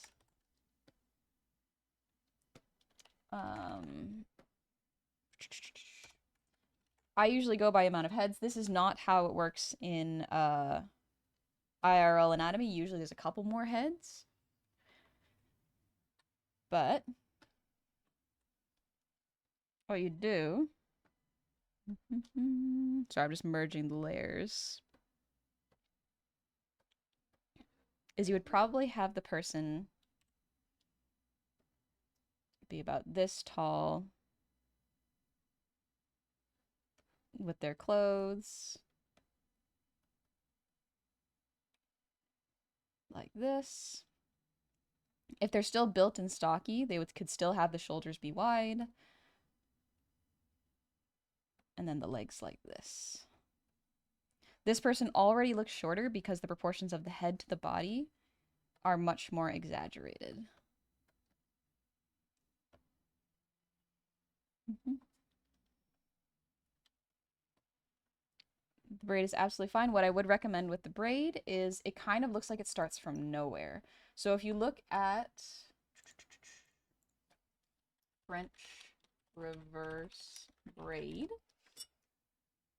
So in case you don't know what this hairstyle is called, it's called a French reverse braid. So it's really good to study hairstyles because it can really help. There's only back. I want to see the front. So you can kind of see the front, or the back, I guess. Or it's called Dutch braid, I guess. Roomy looking braid. Yep, absolutely. So the reason it's called a reverse French braid is because it sits on top of the head. I know this because I have had long hair and I have learned how to do braids. So this is a French reverse braid. And then I'll show you what a French braid looks like. So a French braid looks different in that it sits inside of the hair rather than outside of it. Here it is, copy image. And then put it here.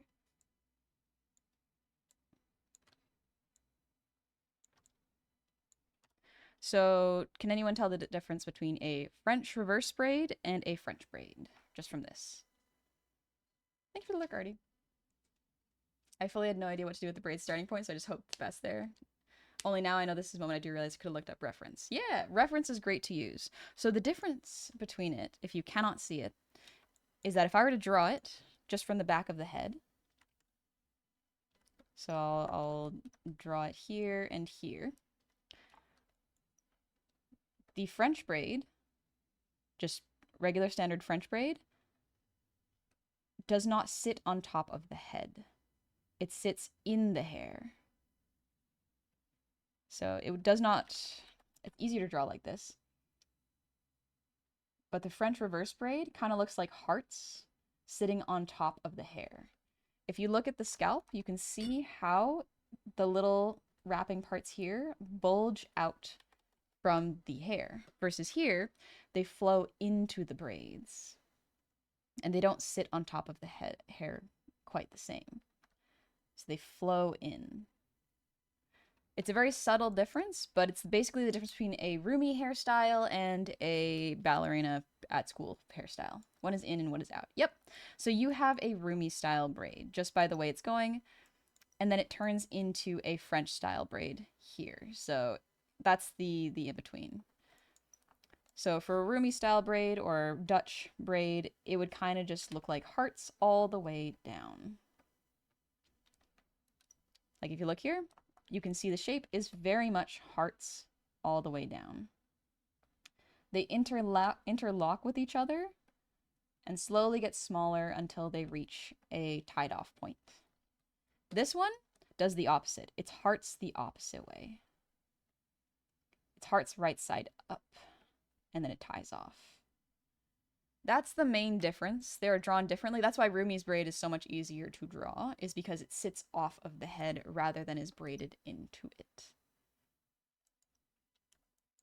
I looked at reference for shirts investments extensively, but failed to do that for the hair. Yeah, it's difficult, especially if you don't know what to look for. So one of the best things you learn when looking for reference is you don't know what you don't know. And what that means is if you're looking for something, you have to already know what it's called, or at least how to describe it before you even know what it looks like. So you don't know what you don't know. So the way it would usually start here, instead of it being starting right at the face line or the hairline here, it would actually start very small like this. And then slowly get bigger as the hair is thicker. And then it would go reverse hearts all the way down, or upside down hearts all the way down. Whenever I draw either of these, looks terrible anyway. It's a practice thing. It's definitely a practice thing. So another thing that would help with this hairstyle is the way the hair pulls back. Now this is different for different hair textures, so do keep this in mind. I am working off of a standard, very fine, smooth, long hair. You can definitely do it with different hair types. I'm using the smoothest.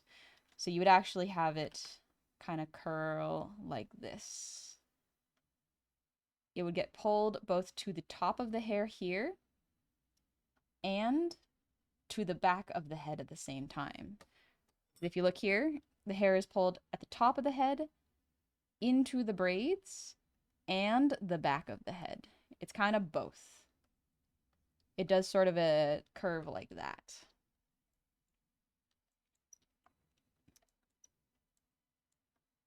But yeah, aside from that, I would recommend looking at fabric studies and how fabric flows. What I might recommend for this is, I am just eyeballing it, but learning how fabric folds here, adding the differences and where it pulls and doesn't pull, and how it folds into here, and then probably would go something like this instead. Or even if it's a heavier fabric, it would have less pull of force when the character moves. Aside from that, most of us keep at it. Again, I would make this gem a little bit more obvious here. Like I would have this come down a little bit to make it a little more obvious and lower the saturation of this skin tone. In fact, I would probably bring it up to here. Something like this. Whoop. Something like this instead, because then you can add highlights and lowlights as you'd like. Can't be Googling for, you know, the thing. Yeah, unfortunately, that will not help. But yeah, those are the first things that come across for me, is like the height, the hypersaturated colors, and the hair. Very well. This is why I woke up this morning. Thank you for the 200 shinies. For the critique. Putting folds into fabric always felt like a really advanced tech to me. Just a couple wrinkles adds so much depth to a drawing, so it's worth learning. Yep.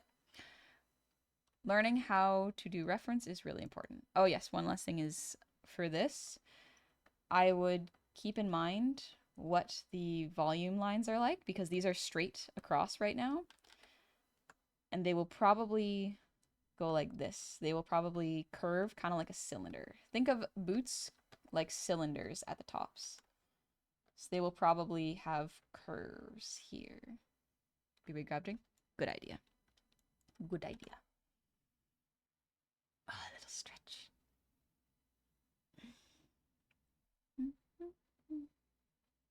I was done for the day at that point. Shoes I kind of gave up. That makes sense. That's fair. But yeah, that's about all I got for that one. But yeah. Lower the saturation, change these to an off-white. And by off-white, I basically mean instead of a pure white up here, make them a little bit, maybe like parchment colored if you want, skin colored. If you want to make them less skin toned, add a little brown instead. Kind of like leathery color if you want. Maybe not that dark. A little more like that, yeah. And I would recommend looking at the color wheel and choosing a color palette for this, because right now you have yellow, green, orange, blue. Excuse me, I have purple. If you're looking to make this into a design that is cohesive, definitely looking at a color wheel will help, but it isn't always necessary. Sometimes just turning down the saturation can help. Bless your face. Thank you. I put this away for now. We go back to drawing this one.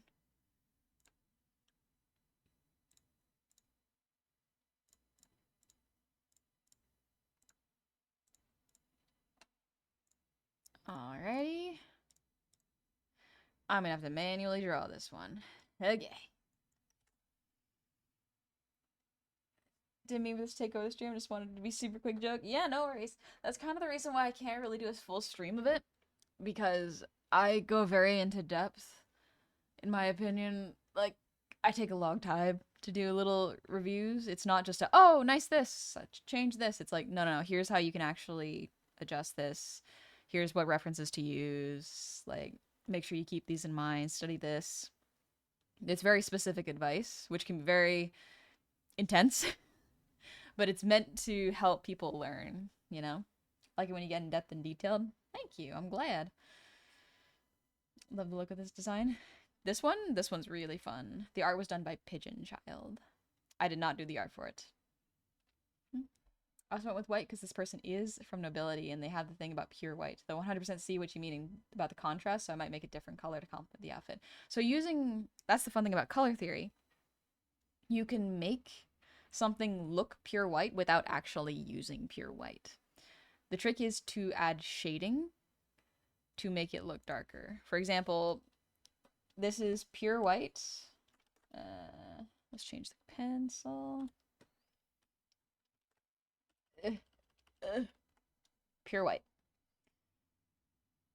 And then an off-white. It's not even that far off, but an off-white. Might make it a little less saturated. One sec. There we go. So with a pure white, your probably only options for shading will be gray. You can use a color, but gray will be your shading options. Instead, just shading like this, adding in, making it a little bit of a different color. Little more saturated. This can give the illusion of white. It just has to be in the palette, in the colors. So yes, this is technically pure white. What I might do is I might just add a little bit of color into it. Because otherwise, yeah, you're going to be drawing a lot of attention. You can even just lighten this up a lot, and this would still be considered like an off-white. You'd be such a good art teacher. Your approach to explaining things makes it really clear to me. Oh, thank you. I'm glad it does. I drew on the wrong layer. Oh, that's fine. That's fine. I cope. I cope. I fully just wanted to bully you lightly, of course, to try to say mean things. Instead, got actual proper advice. That's the thing, is when people... You don't know what people are expecting when they're going and showing their designs in a design review. Because some of them just want to be glazed. Some of them want to hear their Oshis glaze their art. And don't get me wrong. I get that feeling too. I want to show other artists my art and have them go, whoa, check this out, you know? But that is not on them to do that. That is on me to curb my expectations and accept that they might just see it and go like, oh, nice, thanks for sharing. Or like, oh, cool, this character, you know? Their response, the response that I am expecting is not on them to perform for me. And that can be a really tricky part when I do design reviews, because that's why I do them so infrequently. Like, I basically don't do them. Because some people want to hear nice things, and I don't have the energy to constantly say nice things and give helpful advice for design tips. Some people do want roasts of their art, but they want it in a funny way that is entertaining. They want like the, oh, you look like this meme, or like, oh... They want it to create a response. And unfortunately, my brain is very much like, okay, you can improve the perspective here. You need to study this to improve this. And that's not always what people are looking for. There's an art feedback channel in Honey's Discord, which could be a good place to hang out and get tips, of course. Yep, I do recommend. There are a lot of artists in the Discord that are very kind and helpful. I have been way too busy to be active in the Discord right now. I do apologize. But art feedback works really well. if you are going in with a question. Rather than going, what can I improve? Going, hey, this feels off. The perspective, something's wrong with the perspective. I don't like the anatomy. What's wrong with the proportions? Because the general rule of learning anything is ask a general question, get a general answer. Ask a specific question, get a specific answer. That is really important to keep in mind. Cousin, I'm here to just have a good background noise while I'm burning my sanity with grinding games. Good luck. Good luck, homie. If you know what to ask, you'll absolutely be given a specific answer. Yep, absolutely. Welcome back, Meta. Jasper, I truly dislike being glazed. If I'm looking for opinions, I'm looking for genuine critique, what you just did. But this time, I really wanted to see you roast me. My bad. Here's the problem with roasting, I find. And this is a problem that I always worry about, is this the one I'm looking for? Oh, gosh. Okay, yeah, this is the one I'm looking for. The problem I see with roasts is they don't take skill level into account. When someone who is very, very mean and does not think of people's feelings gives a roast, like this, for example, I will use you as an example, Jasper, but note that I do not mean it. If someone goes like, oh, this is like an MS Paint drawing, like this is drawn by an amateur, what is this? This is Undyne, stuff like that. It's just like, that's really insensitive. That is an incredibly insensitive thing to do, and it dissuades people from continuing to try to draw. Like, it is making fun of someone's creation. And sometimes creations are made to be made fun of. But here's the thing. If someone looking to improve their art skills or looking to enjoy the content has art skills like this and sees their favorite streamer or someone they look up to degrade someone else's art in this way, that's going to make them really, really disheartened. I don't want to discourage anyone from drawing, Because here's the thing. Everyone goes through this phase. I've gone through this phase. This is part of the process. You are not just supposed to praise art while it is a good final result. You are supposed to encourage people to continue to work on it. Art is not the final result. It is not deserving of praise just because of what someone may subjectively call good in their minds. Art is meant to do different things for different people. And it's really important to keep that in mind. Sometimes creations are made to be made fun of. Here's my fine gallery of shitpost traveler. Exactly. There are some pieces of art which are meant to be made fun of. And that's great. Not all art has to be beautiful. Not all art has to be polished and pristine and Renaissance-esque. Some of it's for fun. A lot of it is for fun. Example of a bad question. Why does my drawing suck? Example of a better question. What does my hand in particular look whack? Yes, that is a great question. Instead of going like, why does my art look bad? You can go like, sometimes it is okay when you're beginning to go like, how can I improve? Because some people genuinely have no idea what direction to go in. Understand that if you ask that question, you are going to get a lot of different and general responses because everyone learns and keeps doing art in a very different way. I did it in a slow burn way, where I just constantly looked at manga and drew eyes for a long time. And I practiced, and I went to my friend who was very good at giving critiques. She was not very good at being very, very considerate and going like, oh, that's nice. But that wasn't what I was looking for. I was looking for my friend to go like, oh, the perspective's weird. This hand looks weird. Why is the head bigger than the chest? Or, stuff like that. Oh, so de la noche, thank you for the hydrate.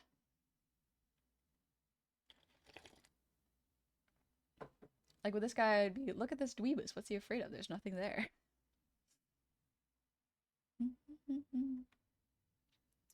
If I'm asked to roast someone's art, I'm always going to try and roast something about the character rather than something about the skill. That is definitely something that is a softer way of doing it. I would be careful because sometimes people's OCs look like pre-existing OCs. Like I use the Undyne example here because, yeah, it reminds me of Undyne. And that's because the very few fish creatures I have seen are Undyne, Abe Sapien, and the Shape of Water guy. It is not intended as an insult, but some people can take it as a critique in, oh, why don't you have original ideas? And it's like, because everything is inspired by everything,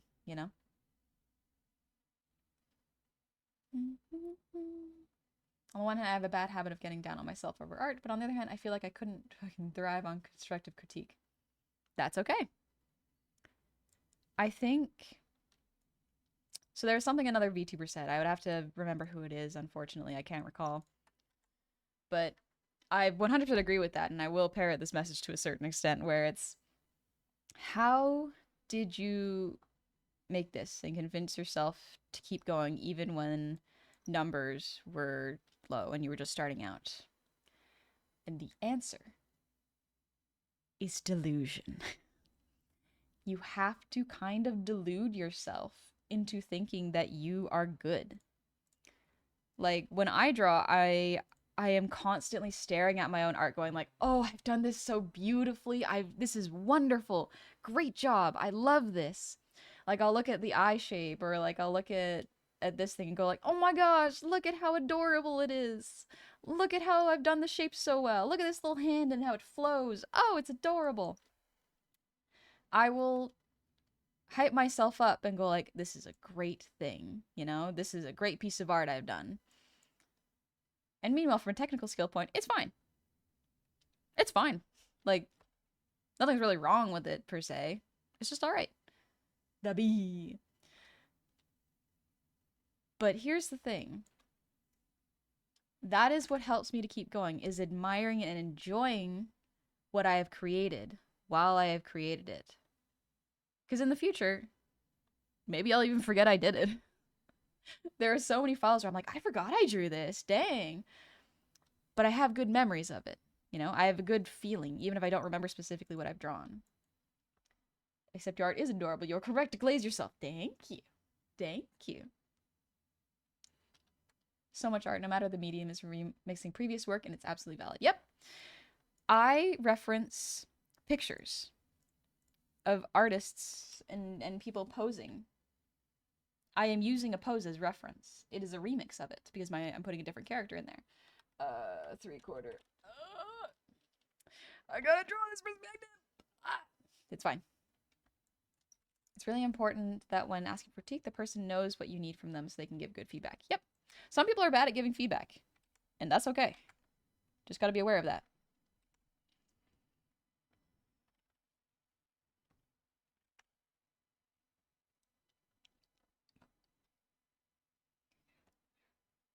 But yeah. It's really important to have, like, be your own fan. Like, genuinely, you have to be your own biggest fan. Especially when you're starting out. Because here's the thing, a lot of the times when you're starting out, you're not sharing your art with anyone. Oftentimes you are self-conscious and just learning and going like, oh, okay, I don't want to share anything, or oh, I'm worried this will be ridiculed. You have to be your own advocate. You have to hype yourself up and love what you are doing. Thank you for the save, Johnny. Oh, that stretch. On Originality, saw a guy in a YouTube comment section saying Sinners was a ripoff of Dusk Till Dawn. My guy in Canada, Ryan Coolidge, is a big Robert Rodriguez fan. This is like calling Oh Brother, Where Art Thou a ripoff of The Odyssey. That's the thing. There kind of is no such thing as an uninfluenced, completely wholly original story. And if it does exist, great. That's fine. Just because the story beats are the same, though, does not mean the execution will hit the same. Not to mention, sometimes things that are not original hit people differently than the actual original. Sometimes the original doesn't resonate with people. And the remake, or a different version of the story, hits better and hits different.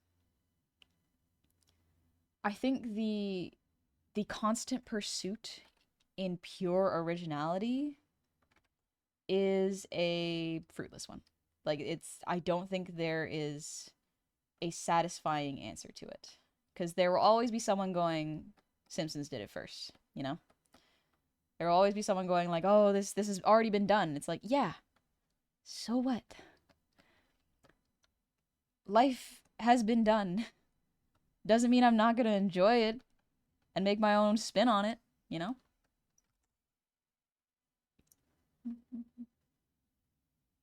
Ad hoc. If they know the purpose of feedback is to make you feel good about your effort and also help you get better, they'll be good at being supportive while helping you to find what to do next. Yeah, if you're asking the right person for feedback. South Park made an episode about that. Literally, like, it is very, very difficult to do something wholly original, you know? If you were to describe your life to someone, they'd be like, oh, you're not special. Everyone's done that. What have you done that's really special? It's just like, have you beat a world record? Have you done something? And it's like, that's all been done before and it will be done again. Records will be broken. People will continue to exist. If everyone is constantly striving to break their own record and be the best at something, I think that's a really hollow existence. Being the best numerically at something does not mean that you will actually enjoy it, you know, or be happy. Some people are really happy with just the numbers. They just want that number. Which kind of makes me a little bit concerned for them because, like, I think you miss the point when you are just striving for a number. Granted, there are numbers that are worth pursuing, but it's just like when someone's like, oh, I want to have the most subscribers, or oh, I want to be the fastest at this. It's like, that's cool. What else do you do with your life? Like, those are absolutely valid things to want and do and work on. But what happens when you reach that number? Do you continue to defend it as long as you live? Because that's kind of impossible. Someone will surpass you. There will be people that surpass you that are younger, stronger, and just more capable and better than you. It will always feel like that. So if you're constantly defending a number, the fall from grace will be so much worse, you know? A great example of that is whenever video games release these days, people are trying to speed run it from the get-go and immediately working on getting the best time. Sometimes they just care about being able to brag that they had the record and they're not really experienced in the game. It's definitely a different kind of goal to strive just for stats. If they bring you joy, cool. I only hope they understand what it entails. Yeah. Listen, I'm not going to say like, oh, it's a horrible existence. Like, no, some people actually enjoy that. Having a record for a certain amount of time is nothing bad, really, you know? It's when it becomes your entire purpose. Like, what do you do once you've achieved it? Just sort of think about that. What happens when you reach the finish line? What happens afterwards, you know? What's next? Sometimes the answer can be, I don't know. And that's okay. Some people like to have multiple goals set out across a long period of time. Some people like to have one goal. Either way, you have to consider what happens after you reach those goals, though.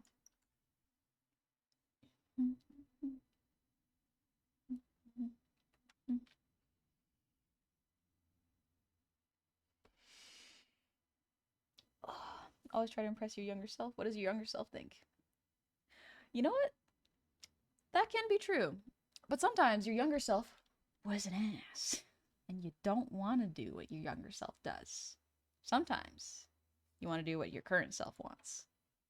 But sometimes there's overlap there. Sometimes baby you does baby things. And that's great.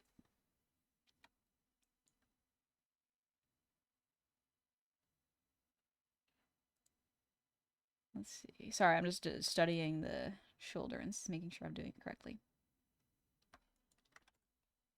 Can you find something both sustainable and fulfilling? You don't need to find one thing. You could find multiple things. You could be a person of many hobbies and many different goals. And there's nothing really wrong with that. You don't need one thing. People are multifaceted, you know?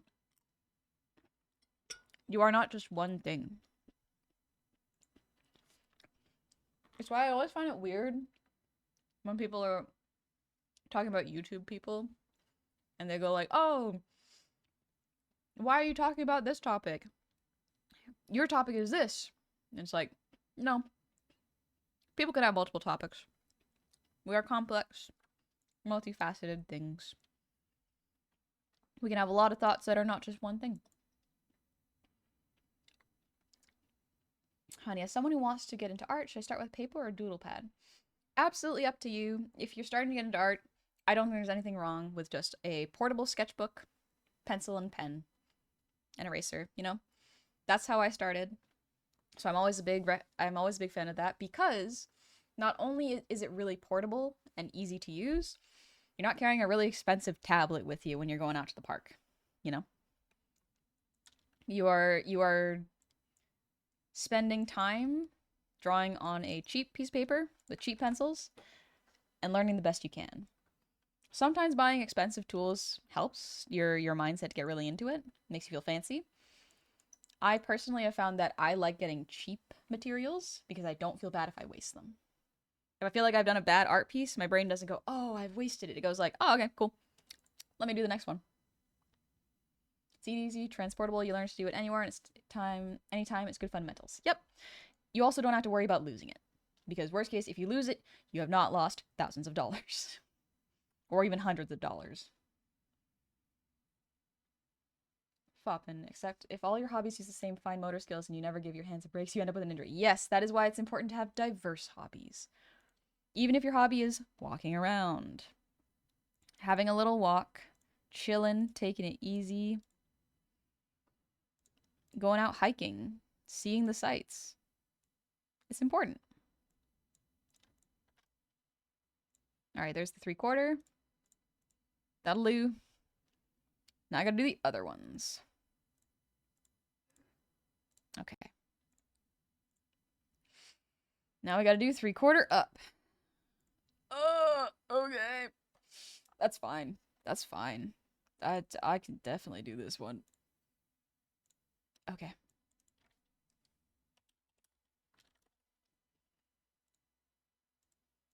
Oh my gosh. Okay. This is one of the harder angles to do. 3/4 up and down. Thank you. I started with a pencil I stole from work and a cheap copy paper because I was mortified about the idea of ruining a sketchbook, but with a cheap piece of paper, there's no pressure. Yep. Sometimes using post-it notes works. Really, any paper and pencil you can get hands on. Sketchbooks, I think, are nice because you can really personalize them. They're not just for drawing. You can put little notes in them, stickers, little bookmarks, press flowers. Use it for anything, really. You can make it your own, especially if you get like a cheap, like $5 to $10 one. Adok, early on, you're going to think your stuff looks bad because you're learning, and thinking it looks bad is your brain seeing places to improve. So if you're worried about wasting expensive supplies, that'll be a huge block. But also, to improve, you want to make lots of art. So use supplies that you're happy to burn through quickly. Yep. I draw with mechanical pencil. I just bought bulk mechanical pencils. That's what I use. Because I don't have to worry about sharpening it. The lead refilling is really easy. I don't really erase that much because I like to see how my brain works. They're also way more portable than a pencil sharpener. Also, you don't have to worry about cleaning it out. I just made so many stickers on shitty label paper and just stuck them everywhere. It's fun. Okay, let's get the 3/4 up.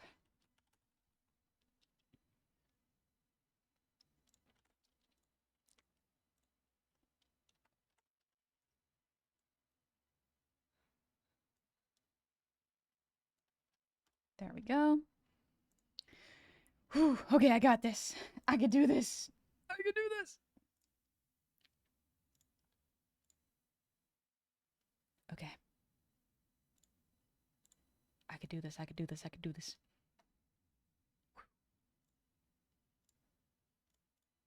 Let's make a rough layer. Come on. There we go. Okay. I recommend mechanical pencil. Yeah, I have like 20 now. They're great. They are really fun. I have misplaced them, but because they were so cheap, I am not really upset that I have lost them. I'm more like, where did they go? I want to grab more. Thank you guys means a lot. No worries. Good luck drawing. Be kind to yourself, especially if you are just starting, because when you are beginning, you got to treat yourself like a baby. You are learning a new skill, especially when you are starting. If it is something that you would say, if it's something that you would not say to a baby, don't say it. You know, you wouldn't be mean to a baby about their art skills. You'd be nice because they're cool.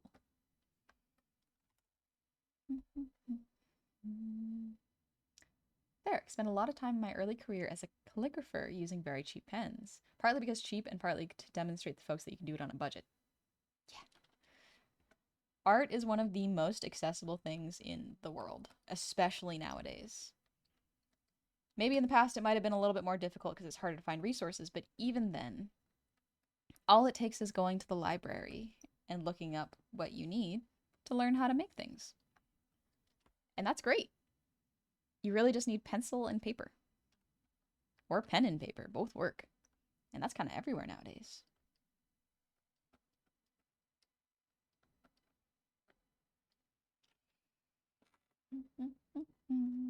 Is there anything you would recommend to start drawing?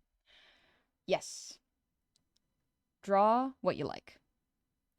Draw what you'd like to see, but keep in mind that you are beginning and it's not going to look the way you want to yet.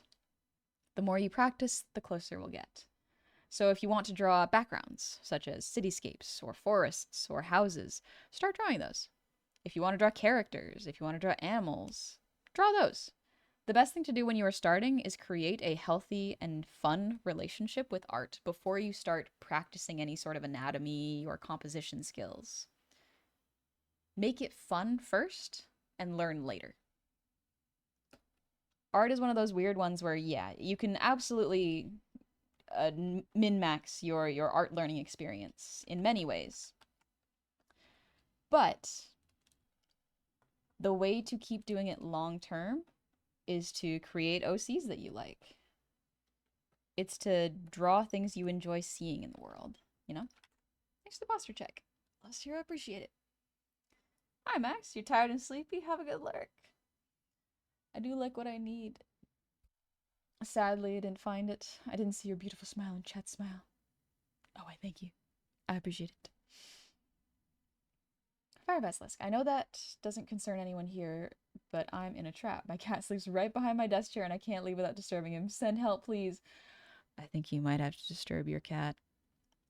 You might have to disturb your cat, because otherwise your legs are going to start falling asleep, and that's bad for you. Cups and air. Meanwhile, me who's never drawn anything while my sister is freaking Da Vinci. It's a skill. It's a skill that you can absolutely learn. 3/4. We're turning this down a little bit more so I can see a bit better. What I'm actually going to do is I'm going to, watch your eyes. Watch your eyes. There we go. Oh, it's white. Also, Bloody MK, thank you for the resub. Happy 6 months. Welcome on back. This is an excellent advice since I tend to stress out while painting. Associating art with stress is one of the ways to make your brain sometimes avoid it. Some people, it allows them to persist even more. But for me, I did art.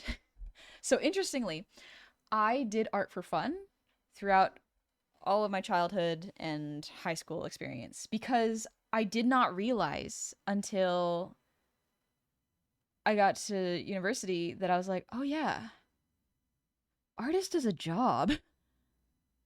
You can do that. I had forgotten that people make the art we see. I was so used to art being in my life that it did not occur to me that people get paid to create things. It's not that I would disparage things and go like, oh yeah, art's free. It's like, no. It just never occurred to me that I could potentially do that for a job. And so I went to art school, which, be careful going to art school.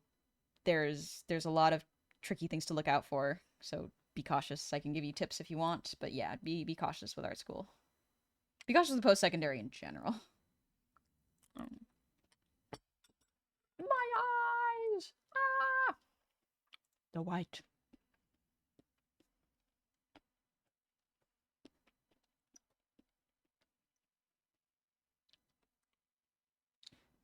However, seeing as I've already posted one whip, it's not really a surprise. I figured I should ask for some advice for the fan art I'm working on. Trying to keep consistent proportions while mixing up the pose and doing some squash and stretch, which I only have the head mostly done for the second figure. Besides wondering how I'm doing on that, I'd also like to ask what you think of the design compared to a previous work. I've dropped the whips in show chat. I'll take a quick look. I do want to finish this up because I do want to send this to Shimron today. That way I can get started on rigging the model.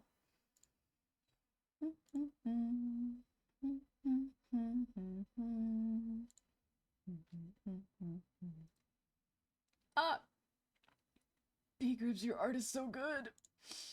I love this. You've drawn it so beautifully. Oh, okay. I see. Your model's so expressive and charming, and the vibes chill here. Oh, thank you, Scorch. That's very kind of you. I'm glad you like it here. Let's see. I think this looks great. Let me show y'all the image. Only have the head for the second figure. Besides wondering how I'm doing, I'd also like to ask what you think of the design. Here, let me show y'all. I think this looks great. Love that you grayed out the canvas. That's a habit that I do that I have not done for this yet. So what I would recommend doing is an old trick I learned to animate. And this is going to seem like cheating. So keep that in mind. This is absolutely going to feel like a hack that you should not do, but you should do this. We're going to make the head about the same size. And then we're going to lower the opacity of this head. And we're going to move this and put it about next to each other. Why are we doing this? We are doing this so that we can see what the proportions should be for this new drawing. So pretty much we are getting a different perspective here. This is genuinely something that people will do, especially in animation, is they will have a character reference sheet. This is a lot of the times what a character reference sheet is for. They will have it so that they can resize it and use it to keep the proportions and the anatomy and design consistent. So this is absolutely one of the tricks you can use that I use constantly. Hello, Happy Meal. Welcome in. I can only draw stick figures when my sister's drawing realistic animals. That's okay. That's how everyone starts. Your sister probably did not start drawing realistic animals. And if she did, she is an outlier. We don't compare ourselves to outliers. Because they learn differently. Killer, sorry I keep asking questions, but how long should I draw random things I like before I start drawing OC's ideas? Great question. And that is going to have to be something that you figure out for yourself. So one thing that I would recommend is draw, not necessarily random things. You can even start by drawing your OCs. When I say start drawing things you like, I don't just mean real things that exist. Draw whatever you want in your head, you know? If you have an OC you want to put on paper, draw that. If you have a little imaginary character, draw that. If you want to draw a frog, draw that. And then you will find that the more you draw, the more your hand will get used to drawing line art, and as well as getting used to proportions and the shapes you need to draw. But once you feel like something doesn't quite look right to your eye, that is when you start looking for reference. So it means like if you try to draw a frog and go like, this doesn't look quite right. That's when you look online or in a library book for an actual picture of a frog in the closest angle you can find, and then you try to copy that frog from the drawing or the picture into your drawing. So kind of use reference to learn. That's what I did. I literally traced manga pages in my sketchbook when I was a kid, and that is one of the ways that I learned how to draw in particular styles. Oh geez, Pumpkin Potion. Thank you for the raid. Welcome on in, Raiders. We're swinging on in. We're swinging on in, baby. Welcome on in. I hope y'all are doing well. Oh gosh, I lost the question I had. Blood Bear. It's actually kind of sort of what I did. Made a copy of the lines first and lowered the opacity. Yep. It is definitely a good thing to do. But welcome on in, Raiders. I hope you are having a lovely day. Let me show y'all what I'm working on today. Today, I am working on a client's model. Let me show you my favorite face while I introduce myself, because I just think that's fun. There we are. Anyways, welcome on in. My name is Honey. It's a pleasure to meet all y'all. I designed, drew, and rigged my own model, and we mostly just chill, do art here, and play FromSoft games. So we're taking it easy. Pumpkin, how was your stream? What were y'all up to? Thank you, Anonymous, for the gifted sub to Pumpkin. I do appreciate it. Happy holidays, Pumpkin.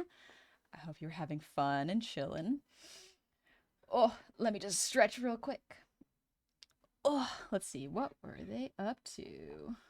We're listening to very like chill holiday jams because it's Saturday morning. We're going to take it easy before y'all have to go to do any holiday shopping or just grocery shopping in general this time of year. Good luck. Good luck. Please be careful. Oh, thank you for the sub. I appreciate that. We did. We did our Saturday morning cartoon. Oh yeah, you do Saturday morning cartoons. Nice. And watch Christmas cartoons. Do you have a favorite, Pumpkin? Do you have like a favorite classic Christmas cartoon? Because I'm trying to think of my favorite Christmas cartoon, and I do really like the. It's not really a cartoon. It's more of like a. It's the Muppets Christmas Carol. That's a really fun one. There's a couple of others that I like. Like I like the Grinch cartoon. That's a great one. I like a lot of the Dr. Seuss animations. They're beautiful. But you're gonna order pizza. It's super cold out, so I'm gonna give a big tip to the lady. Nice. Good on ya. Having fun time with the pizza.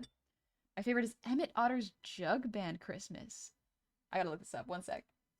Emmett Otter. Emmett Otter Jugs Band Christmas. Oh! Oh, okay. I've seen pictures of this otter. That is extremely cute. Oh, that's cute. That's a really adorable one. Emmett Otter is free. It's free on YouTube. Maybe I'll show it to my nephew. That could be good. That could be a fun time. It's an old Jim Henson special. Excellent. Already loved the Muppets, so this is great. Rugback Christmas Special is my favorite. Rudolph the Red-Nosed Reindeer. Muppets Christmas Carol's Best Carol Adaptation. It's a really good one. It's a really fun one, honestly. He will love it. Yeah, my nephew's about 2-ish. So I'm thinking of introducing him to some classic Christmas stuff, but usually what my family does is we will watch for so long we just watched Prince of Egypt every Christmas because it's kind of a Christmas movie. It's a religious movie for sure, and it's beautiful and it's really good. But like Christmas Carol is a good one. Christmas Carol is a real good one. Please do. It's such a wholesome time. I did learn a fun fact though. Oh yeah? What's the fun fact? Rankin Bass Santa Claus is coming to town. Rankin Bass did that? My niece is about 2-ish on my mother's side. Isn't Passover close to Easter? Maybe? I don't actually know. Plug Bear, bag, ignore that. Thank you for giving me a bit of your time and your advice. So sorry about that, Plug Bear. Yeah, I got distracted by it, by all the visitors. But yeah, sorry about that. If you're worried about the proportions and you like the proportions of the previous one, yeah, I would resize it and use that as reference. I do like the design though. It's very fun, especially with the hands, feet. It looks really cool. Male reindeer lose their antlers during winter, so Santa's sleigh is pulled by a team of all women. Really? I wonder why is it just the male reindeer that lose their antlers? Why wouldn't femme reindeer lose their antlers, I wonder? I'm pretty sure that femme reindeer also have antlers. Tomorrow's winter solstice? Time really does pass way faster than you expect.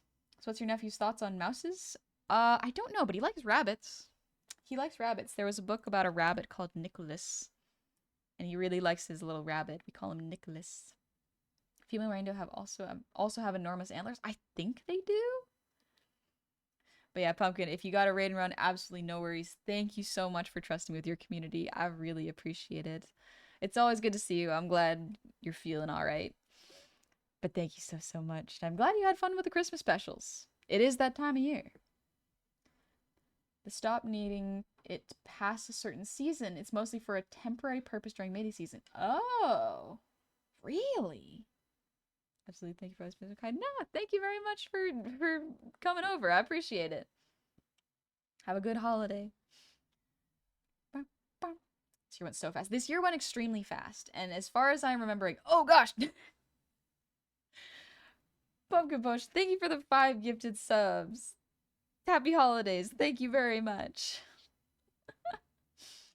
Twister, really quick. I'm loving the movement on your eyes and ears on your model. Oh, thank you.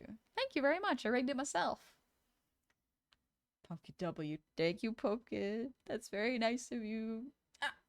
Algrin, thank you for the 5 gifted subs. How are you doing, Algrin? It's good to see you. Nice chat. Thank you. Thank you very much. Cheshire Cat. Not only some femme reindeer have antlers, it's a massive neutro dump. Gives reindeer bad bones. Really? Evolution's funny. Evolution's crazy. Why would they do something that, well, I guess technically with humans, the babies eat the bones. So having multiple kids is not great for your bones. Let me eat some of my oatmeal. One sec.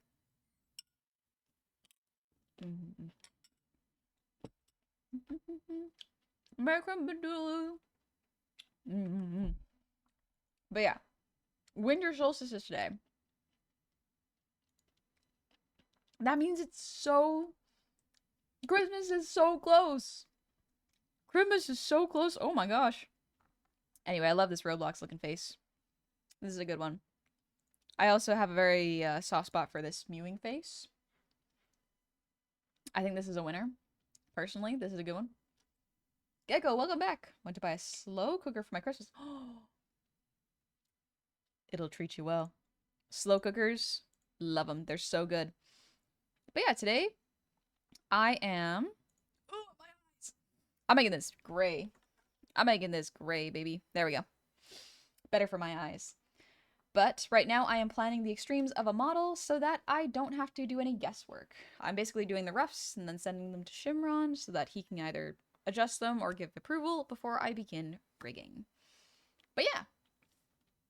The art for the model was not done by me. It was done by Pigeon Child, a horror artist. So check out their art if you like. Be aware it is horror art. Out of curiosity, does your community have a Discord? It does, yes. I don't do events, mostly because outside of stream, I'm busy running around. But it's there, and there's a very nice little art community where people are very helpful towards each other and just like sharing what they make. I think it's great. There's also a new food channel for recipes. I'm very excited for that one.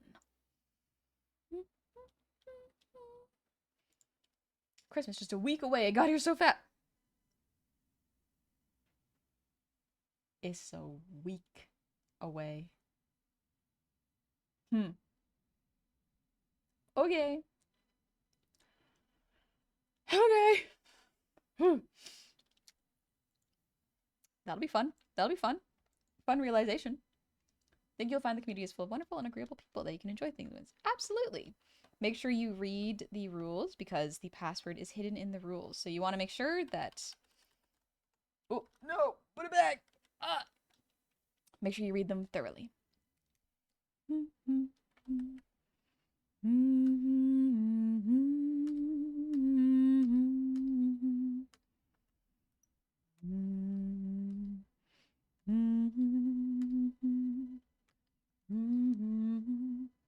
Kitty.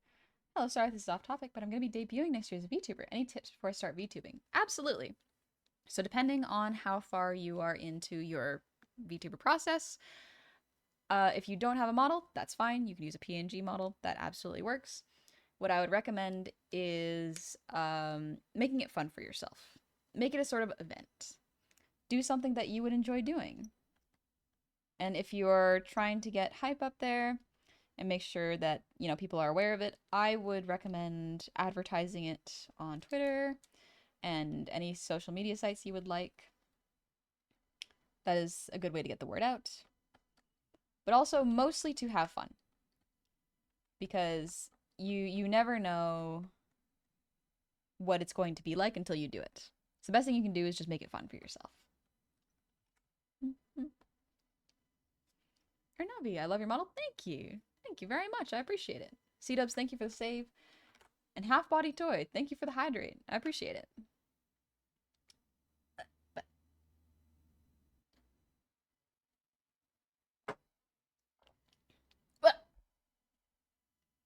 Edward Sugar Maple, thank you for the 5 gifted subs. Thank you very, very much. I appreciate it. How does the enter password on the Discord work?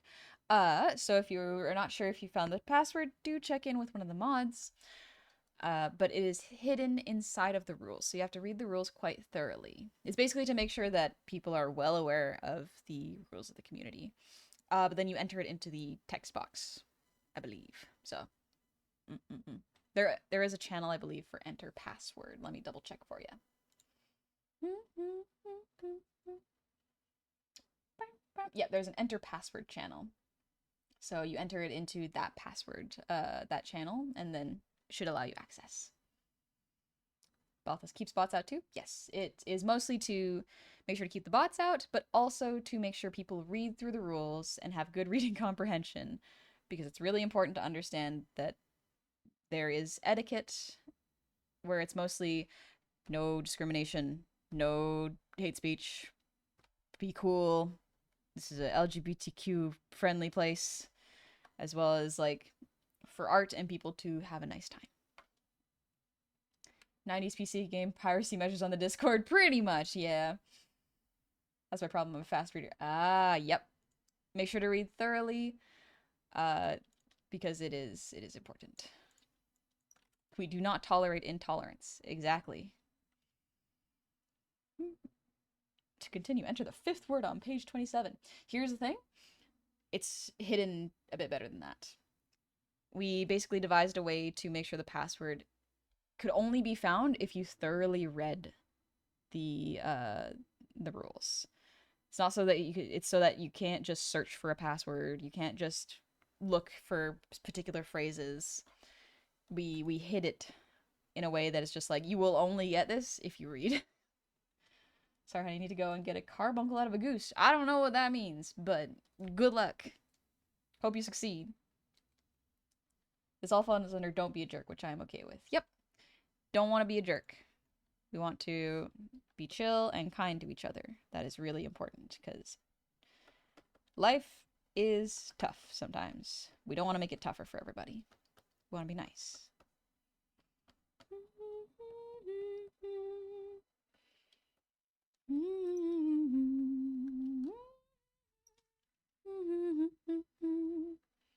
You're in a speedrun challenge if you want to.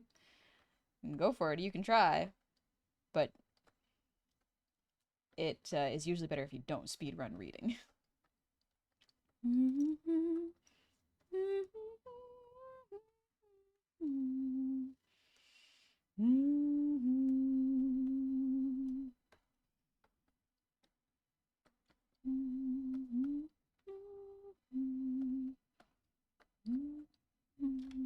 Now this would be a little bit further back. There we go. Gummy, hello! Okay, but hear me out. What if I want to be a menace? You can be a menace. I trust Gomi to be an awful menace. That seems within Gomi's rights.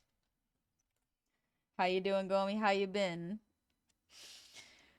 How you been going? I got a menace pass. You can see it. The VIPs can be menaces. I trust them to be menaces. It puts a target on them.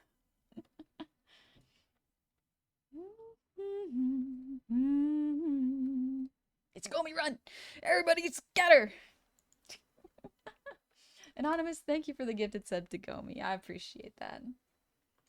Cup scenario. Yes, we want to be nice. Meanwhile, my old friend and I throwing slurs at each other for at least 10 years and still being best friends.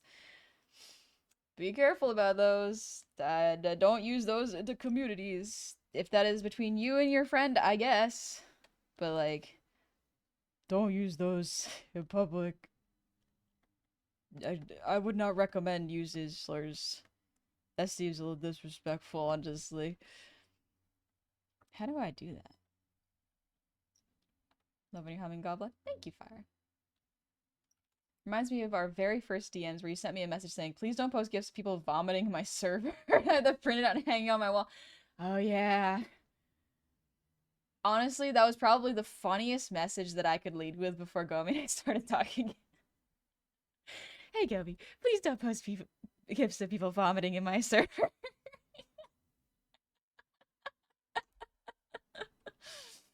And listen, Gomi was very chill and was like, sorry, my bad, I'll delete it. All good.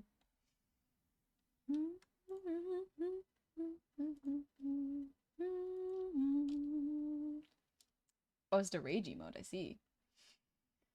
Oh, thank y'all for the level 5 hype train. That's very kind of you. Thank you. Ah, yes, the 9 women can have a baby in 1 month problem. Wait, what? The what? The what problem?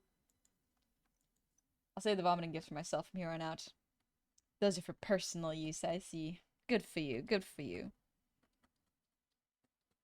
I'm not here to yuck other people's yums if they're doing it in their own spaces, you know? This shoulder does not look quite right. Also, which Dr. Gabe? Thank you for the sub at tier 3. Oh my gosh. Thank you very, very much. It's very kind of you. I really appreciate it. Alcon reminds me when the Yu-Gi-Oh community was obsessed with this one stupid photo of a horse projectile vomiting for some ungodly reason. What the heck is happening in that community? What the heck is going on there? I don't know. I'm not up to speed. Okay, this looks a little better. It's always horses. I can't get away. The horses are haunting Johnny. The horses truly are haunting Johnny, it seems. I didn't think horses can vomit. I think any animal can vomit. I'm pretty sure every animal can vomit, but I don't actually know. Pretty sure it has to do with the ban list or something? I see. I see.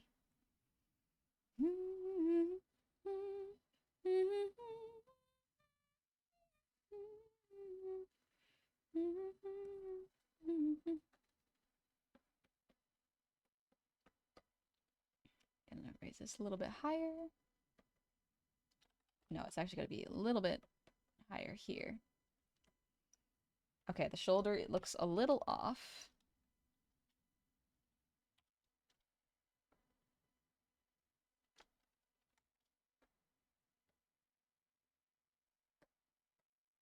Maybe like that.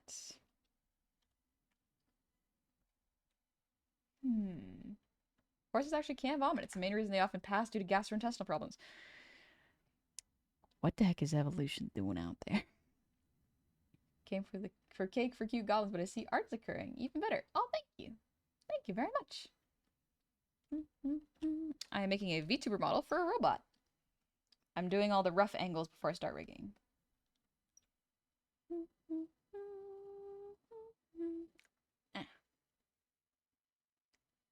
I have boo bears stuck in my teeth.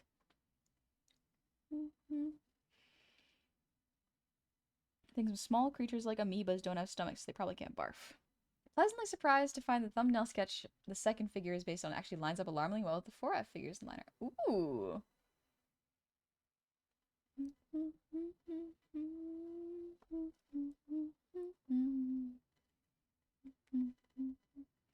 It's one of the big things for humans. We're harder to poison because we can regurgitate things. You know what?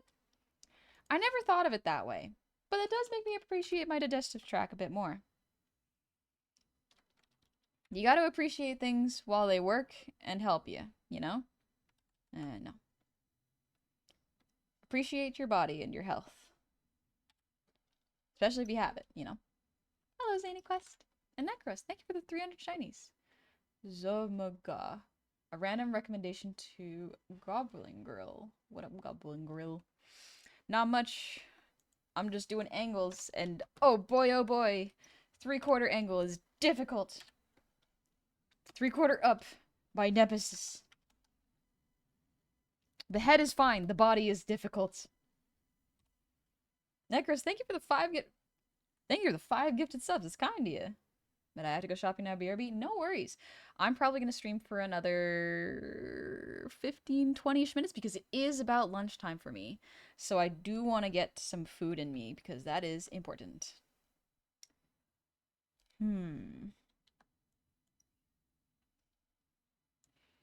This may be the best I got for now. Alrighty.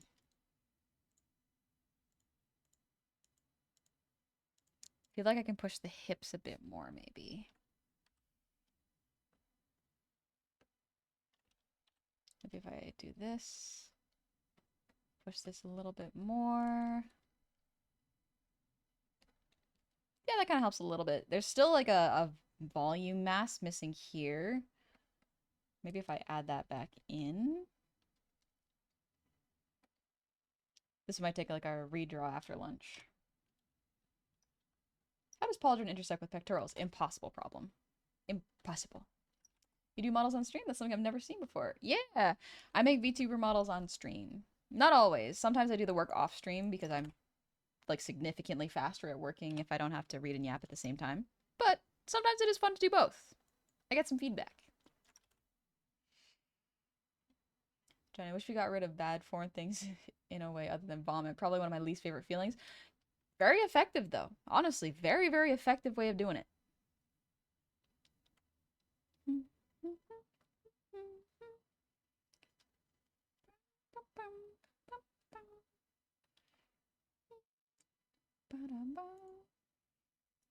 Let's see. Trying to think of what else to do while I'm looking at this. Just sort of, maybe I might just leave it for now and then do 3/4 down instead.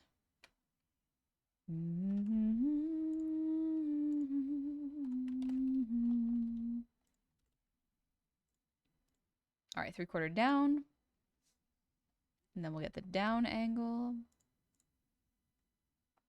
There we go.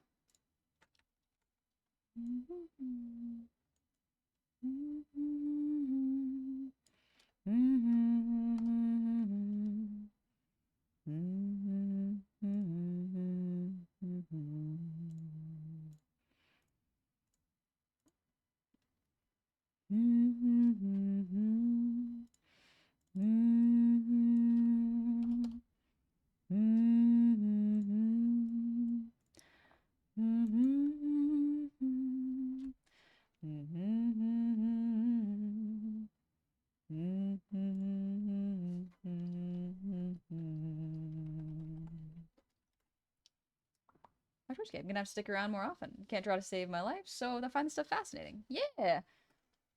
I like to see how people want to start drawing. I think it's very fascinating to go like, oh, okay, y'all are interested in drawing. How do you want to, how do you want to start, and where do you want to end up? You know, I think that's fun. Going, okay, what's your journey gonna look like?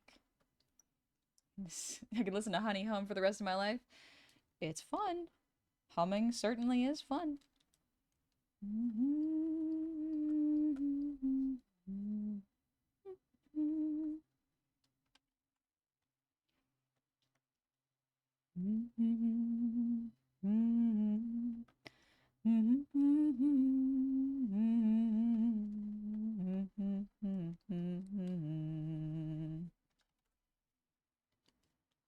My journey starts now and ends in 1 second. I mean, that's a pretty short trip.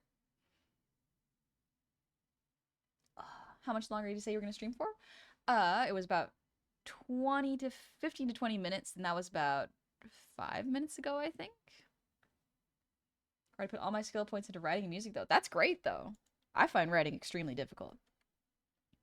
Writing is a very tough skill because it requires you to maintain suspension of disbelief and not break it for a consistent period of time, which is a very, very tricky skill. Honestly, your humming is ASMR quality, milady. It's honestly putting me to sleep in a good way. Oh, good, I'm glad. I think one of my friends subjected me to ASMR the other day. And I gotta say, it is not for me. And I will tell you why. So, this is already coming from someone who is not super into ASMR. But why is everyone's mouth so wet?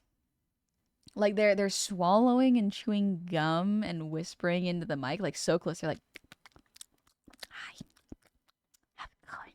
I'm just like, "What the heck? Why are you talking like this? What are you doing? Are you chewing gum?"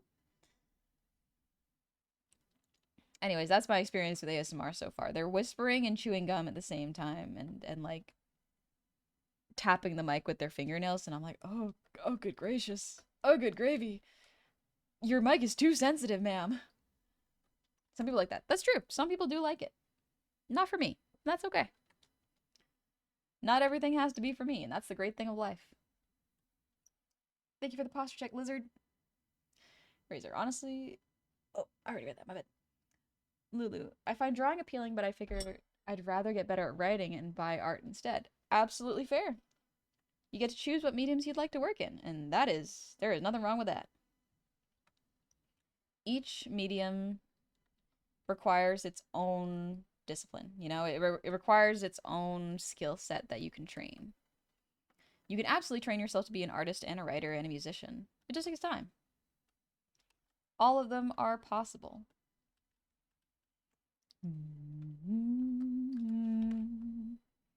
the lip smacking is something I'm not into. I would probably recommend unintentional ASMR in that case. That's the tricky thing is I don't think I could listen to ASMR because the ASMR that seems to be the most common is the like wet, whispery kind. I just like humming. I just think humming's fun.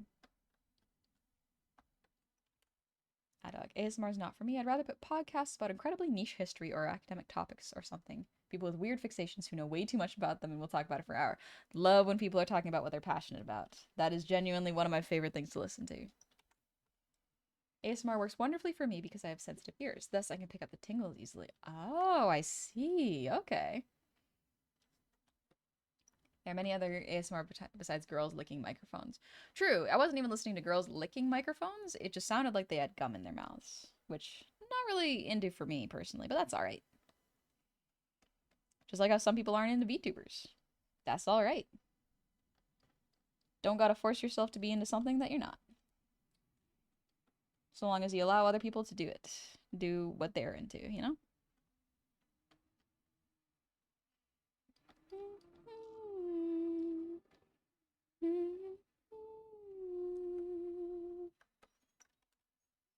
Hello, Cage. Welcome in.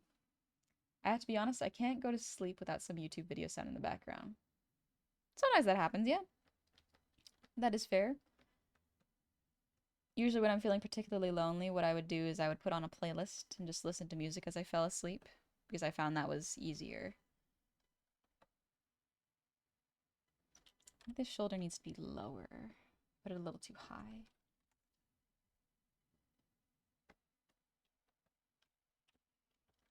Norman, thank you for the breathe redeem. I can use your humming on repeat as an ASMR. Actually, wanted to ask, is there any record of that? Currently, there is not. So one of the reasons that I can't really record some of the ASMR humming, I guess, that I do by accident is because I am humming to songs. And although the music in the background is not picked up by the VODs, the humming and whatever I sing can get DMCA'd. So, not a whole lot of humming. But perhaps in the future.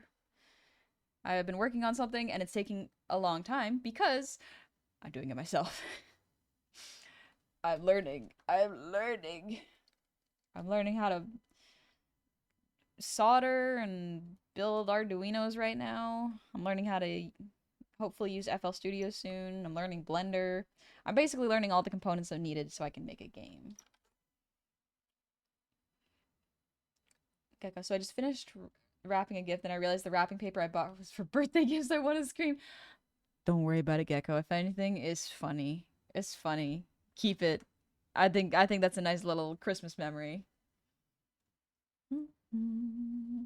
Can't decide if I want to get food, nap, or do art, but I can't focus because of the other two, so I'm kind of stun locked. I would recommend food. Do food first, because then your brain is not going to worry about food later. If you're still feeling like you want to nap after food, take a nap, and then art. Okay, my ADHD says not fine. Then it's not fine. It's up to you. It's your ADHD. You decide how you cope with it.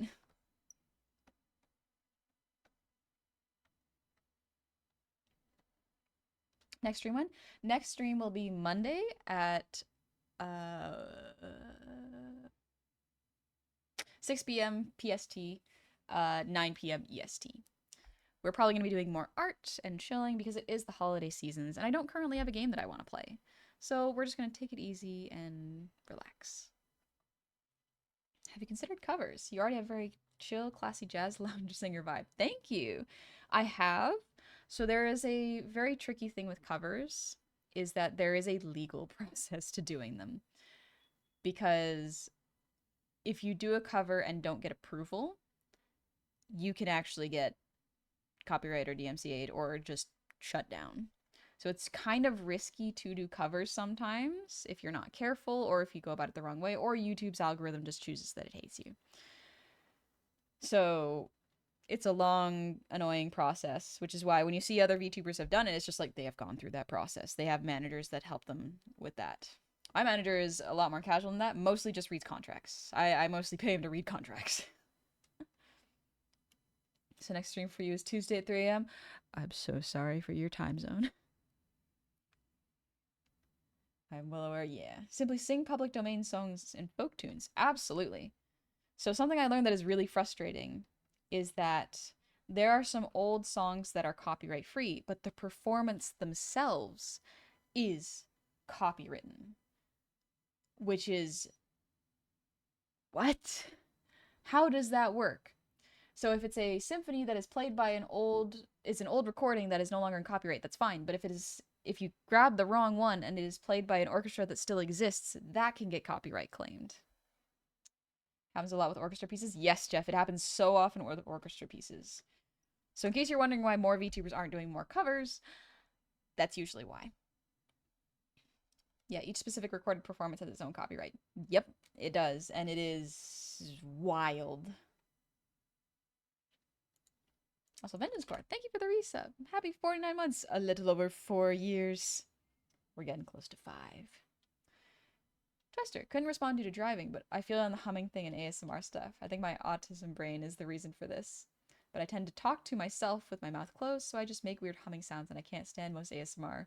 They just make my skin crawl. Also, you humming Winter Wonderland like it's my favorite Christmas song. It's a good Christmas song. It's a very fun one. But yeah, unfortunately, it's like if your little nephew sings a song and you post it to YouTube, that can get copyright claimed if it is a pre-existing song. And it's just like, what? So music is just a nightmare situation right now. Hopefully it gets better, because Spotify is also a nightmare situation. And it seems like it's a nightmare situation everywhere you go. Shirewolf, thank you for the resub. Happy 14 months. There's multiple different forms of copyright for the same piece of music. Legally Lila had a good video about it, the one about Taylor Swift. Yep, there's so much legality to music because the music industry is such a powerhouse that it's like, oh gosh, it's a nightmare to deal with it if you don't have a legal team. Like, I have been trying to figure out how I could possibly do covers to the point where it is so much work and money to do a cover that I'm like, I don't have time for this. Very unfortunately, I don't have time for this. So there are some VODs where you can hear me singing some songs, but it is not cut and edited. You can always use bass boosted version of music. You'll never be claimed. Maybe. Wish Dr. Gabe. I have so many bookmarks saved that are just sites filled with DMCA free sound effects and tracks. Those are good. Spotify was designed from the ground up to be a nightmare situation for literally anyone who isn't the shareholders. Yep. Pretty much. So when people are sometimes like, yeah, put your music on Spotify, it's like artists who put their music on Spotify are putting them at a loss on Spotify every time, if not worse than a loss. Because something that I learned with Spotify is you can write that you collabed on a song with someone without the other person's approval. Like anyone. You don't have to even have an old account. You can just create a new one, say that you created a song with someone that you do not know, and they can't do anything about it. Unless you are big like Taylor Swift, people can just do that. Spotify was designed by the record industry so they could get a bigger piece of the pie than with traditional record labels. Bingo, thank you for the raid. Welcome on in, Raiders. I hope you had a lovely stream.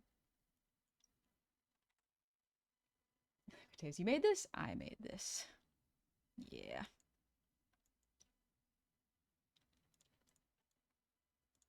Okay. I think that's all of the 3/4 angles. Okay. So we've got 3/4. Okay, we've got 3/4. We've got 3/4 down, 3/4 up. We have this one we can delete. We have the tilt. We have the down and up. And then we have the bass. Okay. I agree, Spotify is scuffed. Yeah, it's rough. Hope you had fun playing Red Dead Redemption 2. I've heard it's a really good game. I'm looking at this art. I don't get anything from it. That's okay. It's mostly for planning how a model will move. Excuse me. Okay. Good stuff. Oh, my brain. My brain is so full. My last band's EP exists on SoundCloud and nowhere for reasons such as this. Absolutely fair. I do not blame people who are like, yeah, I'm putting stuff in one particular place, like Bandcamp or something, because it can be just an absolute nightmare dealing with stuff like this. I do not blame people for doing that. Oh, makes you think of a common writer? I can kind of see that. I can see it a little bit. Bandcamp, as I've heard, is pretty good to artists. I have heard Bandcamp is pretty good. No idea the actual experience because I have not experienced it before. So it's outside of my know-how. I am just beginning to get into making music. Oh, let it stretch. Oh, because I think it's about time for me to wrap up stream since it is past my lunchtime and I should be eating something soon. So shiny and smug, very nice. Mm-hmm. She's pretty fun. It's a pretty fun model. I'm very excited to rig it. Today I'm going to send some screenshots of the refs to Shimron, get some feedback, see if he wants anything changed, and then we'll go from there. Why have almost all the money when you can have more than all the money? That's really how corporations think, unfortunately. It's so frustrating. Man, things are rough sometimes. A little stretch. Oh, excuse me. You mentioned food, now I realize how hungry I am. It is probably lunch or dinner for y'all, so I think it is important for every one of us to go eat. Let's go see who we can visit in the meantime.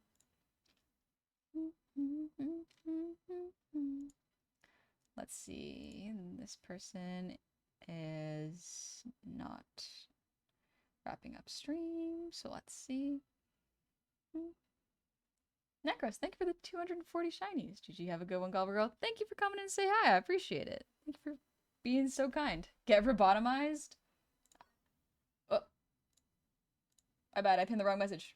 Unpin. Eat like as in food? Sounds fake. Not many keys. Oh, Kise's up. Let's see. Beautiful. Beautiful. Let's go say hi to Kise. Kise's art is really, really pretty. I think y'all will like looking at it. So let's go visit. Hey, Noelle, I'm just wrapping up stream. Get robotomized. Thank you, Myth. Hey, Annie, how you doing? Good news, finally found a DM for D&D, and me and my friend of 1 year are going to finally play. The club didn't work out since it felt weird IRL, but online can be better, so this will be my first time playing D&D. I hope it is fun, Noelle. I hope you have a lovely time, and it is a very good experience. Jasper, thank you for the 500 shinies, and Steel Turtle, thank you for the hydrate. Let me take a sip, and let me save this work. Let me save. We didn't get to work on the little animated bee. I'll show it to y'all while we raid, though, because I think y'all will like looking at it. There we are. Little bumblebee. Jasper, thank you for stream, honey. It's been a lovely as always, and thank you once again for the truly helpful critique that I'm sorry for derailing stream with. I wanted to be funny. Also, I hope you get very good food for lunch. Everyone tell this gob she's cute. Don't let her raid out before you smother her with love. Go, go, go. Thank you. Thank you very much. And Tungsten, thank you for the ear wiggles. Can't wait for this emote. I can't wait to clean it up. It needs to be cleaned up and edited so that it's more readable from Twitch chat size, but very excited for it. She do a little jig. She doing a little dance. Doing a little dance. Make a little love. Get down tonight. All right. Let's go visit Kise. Kise's art is very, very active and like dynamic. I think y'all will really like checking out Kise's work. Very, very fast at drawing too. I want to learn how to draw really, really fast like Kise. But yeah, I will be streaming at 6 p.m. PST or 9 p.m. EST on Monday, and then I might take a little break for Christmas because the holidays, and then I'll be back either Saturday or Monday, depending on whether my family wants to do extra hangouts. We're gonna take it nice and easy. To be honest, she reminds me of the Hornet. Good. because I based it off a Hollow Knight design, so reads properly then. Gonna use a timber, a timer. It helps you get so speedy. It's my go-to hack. Just use a timer and Sharpie pens. I'll have to try that. Timers are really good. They do scare me, but they are extremely good for getting fast at drawing, so perhaps that is the best way to do it. Face my fears and look at a timer. I just say plan for Monday? Yeah, I'm just gonna plan for Monday. So, Monday stream, Monday evening, we're gonna just chill, take it easy, because it's around Christmas season, and we wanna have fun and relax. Thank y'all so much for coming today. I really appreciate it. I hope y'all have a lovely holiday season, and I will see you soon, okay? Be good, be safe. Bye-bye, have fun over there. Bye-bye. Bum, bum, bum, bum, bum, bum.